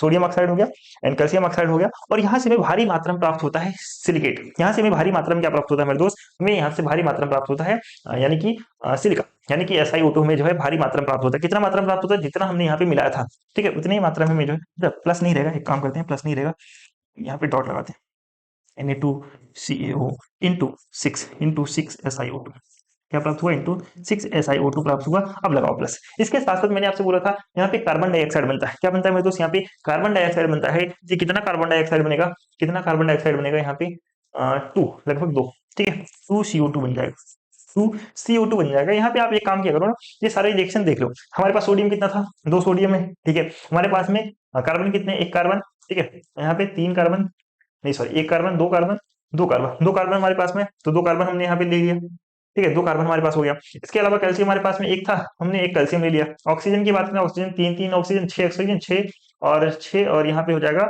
लगभग 12, 12 6 18 ऑक्सीजन हो गए, ठीक है। तो यहाँ पे हमने यूज कर लिया 6 दूनी 12 यहीं पे यूज कर लिया, और 12 4 16 यहाँ पे यूज हुआ, 16 और 1 17 1 18 ऑक्सीजन हमारा यहाँ पे हो गया। इसके साथ साथ ऑक्सीजन हो गया हमारा पूरा, हाँ इसी कंप्लीट हो गया। सिलिकॉन की बात करें, 6 सिलिकॉन थी, 6 सिलिकॉन यहाँ पे हमारे, ये रिएक्शन हमारा पूरी तरीके से क्या हो गया, कंप्लीट हो गया। जब ये रिएक्शन हमारा पूरी तरीके से कंप्लीट हो गया, इसी को हम कह देते हैं साधारण कांच, ठीक है। ये आपका कार्बन डाइऑक्साइड उड़ जाएगा भाई, ठीक है। इसी को हम क्या कह देते हैं, सिंपल ग्लास कह देते हैं, साधारण कांच कह देते हैं। इसी को हम क्या कह देते हैं, सिंपल ग्लास, सिंपल ग्लास यानी कि साधारण कांच कहते हैं, साधारण कांच कहते हैं। ये आपका रिएक्शन है, रिएक्शन आप याद कर लेना, बहुत अच्छा रहेगा, क्योंकि आप जब रिएक्शन करके आते हो ना, जब आप रिएक्शन करके आते हो मेरे दोस्त, जब आप रिएक्शन करके आते हो तो होता क्या है कि आपको एग्जामिनर ज्यादा नंबर देता है रिएक्शन में, हमेशा आपको एग्जामिनर क्या करेगा, हमेशा ज्यादा नंबर आपको वहां पे प्रोवाइड करके देता है, ठीक है। ये सारे नोट आप चीजें जो है यहाँ पे नोट कर सकते हो, क्लियर।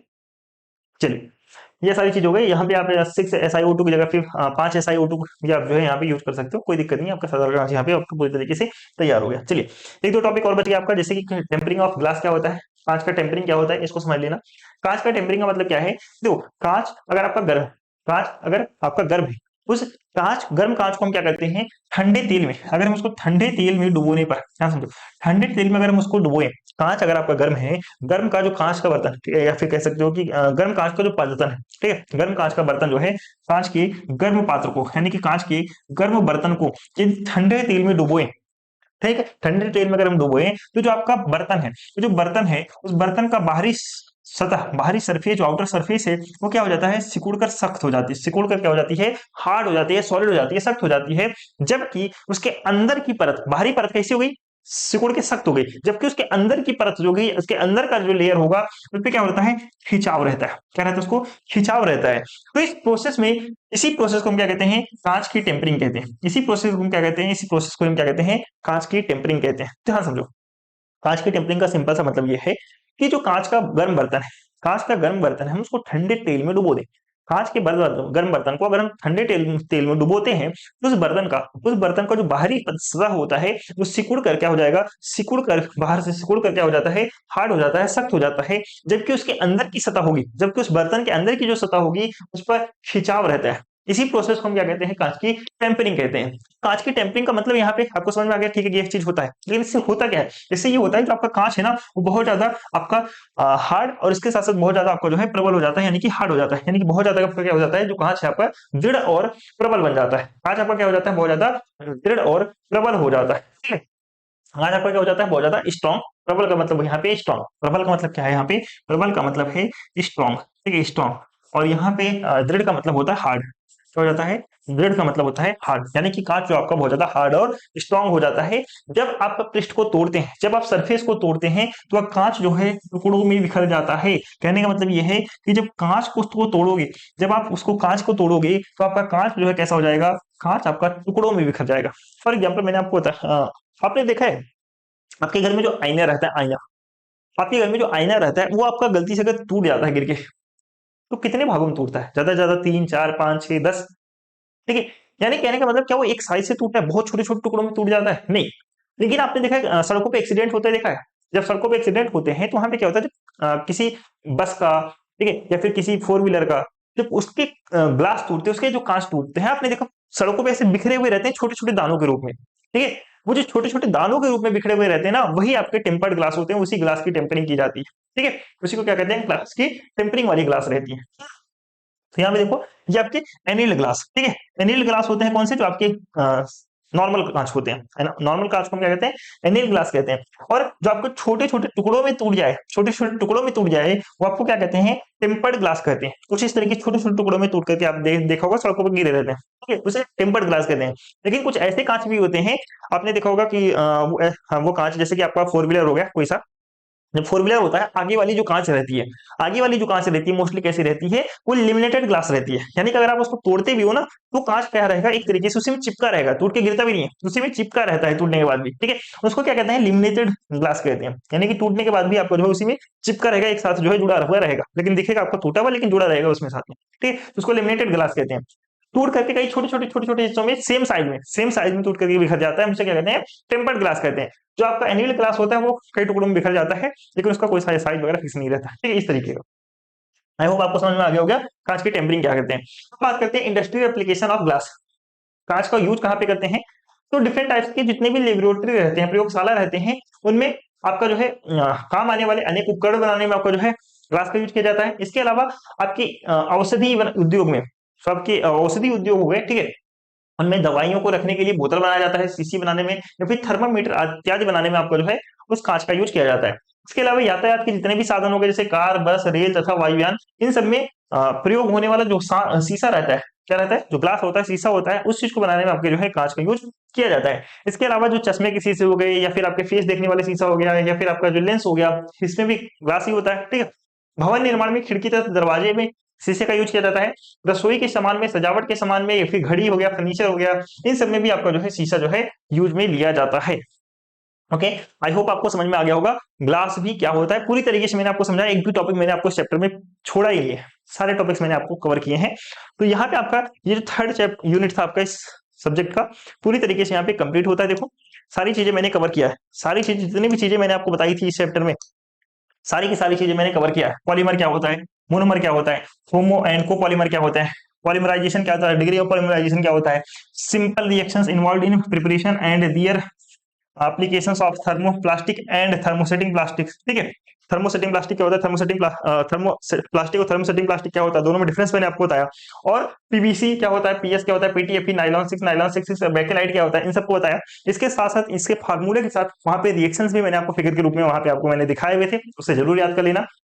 रबड़ क्या होता है, वल्कनाइजेशन ऑफ रबड़ क्या होता है, ये भी मैंने डिस्कस किया। और ये आपका छोटा वो जो टॉपिक था, ग्लास क्या होता है, ग्लास का निर्माण कैसे होता है, ग्लास बनाने के लिए कौन कौन सी चीज चाहिए होती है, ग्लास की टेम्परिंग क्या होती है, ये सारी चीजें मैंने आपके साथ में डिस्कस कर दी है। और ये आपका यूनिट बहुत ही अच्छे तरीके से मैंने आपको पूरी तरीके से कंप्लीट करा दिया है। ओके, अगर आपको इस सब्जेक्ट का पीडीएफ चाहिए, अगर आपको इस सब्जेक्ट का पीडीएफ चाहिए मेरे दोस्त, तो पीडीएफ के लिए आप काम करोगे, क्या काम करना है आपको, पीडीएफ के लिए आपको जाना है हमारे एप्लीकेशन पे, ठीक है। पीडीएफ के लिए डाउनलोड करना है आपको हमारा एप्लीकेशन सेमेस्टर अड्डा, आपको एप्लीकेशन डाउनलोड करना है, सेमेस्टर अड्डा, सेमेस्टर अड्डा आपको एप्लीकेशन डाउनलोड करना है। इस एप्लीकेशन पे आपको जाना है, डाउनलोड करने के बाद से जब आप लॉगिन करेंगे, ठीक है, जब लॉगिन करेंगे वहां पे आपको जाना है फ्री कोर्सेज में, फ्री कोर्सेज में जाने के बाद से वहां पे आपको जो है इसका पीडीएफ जो है वहां पे मिल जाएगा, और आप उस पीडीएफ को अपने फोन में डाउनलोड करके भी रख सकते हो। ओके, इसके अलावा कोई भी डाउट नहीं होना चाहिए। अगर वीडियो पसंद आए तो वीडियो को लाइक करें, अपने सभी फ्रेंड्स के साथ में वीडियो को शेयर करें, वीडियो कैसा लगा कमेंट करके जरूर बताएं, हमारे चैनल को सब्सक्राइब जरूर करें अगर हमारे चैनल पे नए हो। बाकी आपके एग्जाम जल्दी आने वाले हैं, शुरू होने वाले हैं, तो इसके क्वेश्चन, ठीक है, इसके क्वेश्चन यानी कि जिस तरीके का इसका पैटर्न है, उस पैटर्न के बेस पे मैं आपको क्वेश्चन भी कराऊंगा, जितने भी इंपॉर्टेंट क्वेश्चन बन सकते हैं हर तरीके का मैं आपको क्वेश्चन कराऊंगा, आपका एक भी क्वेश्चन एग्जाम में छूटने नहीं दूंगा। ओके, ट्रस्ट करिए, आपकी सारी चीजें कंप्लीट कराई जाएंगी। आज की वीडियो में इतना ही, बाकी मिलते हैं नेक्स्ट वीडियो में, तब तक के लिए टाटा बाय बाय, ध्यान रखेंगे।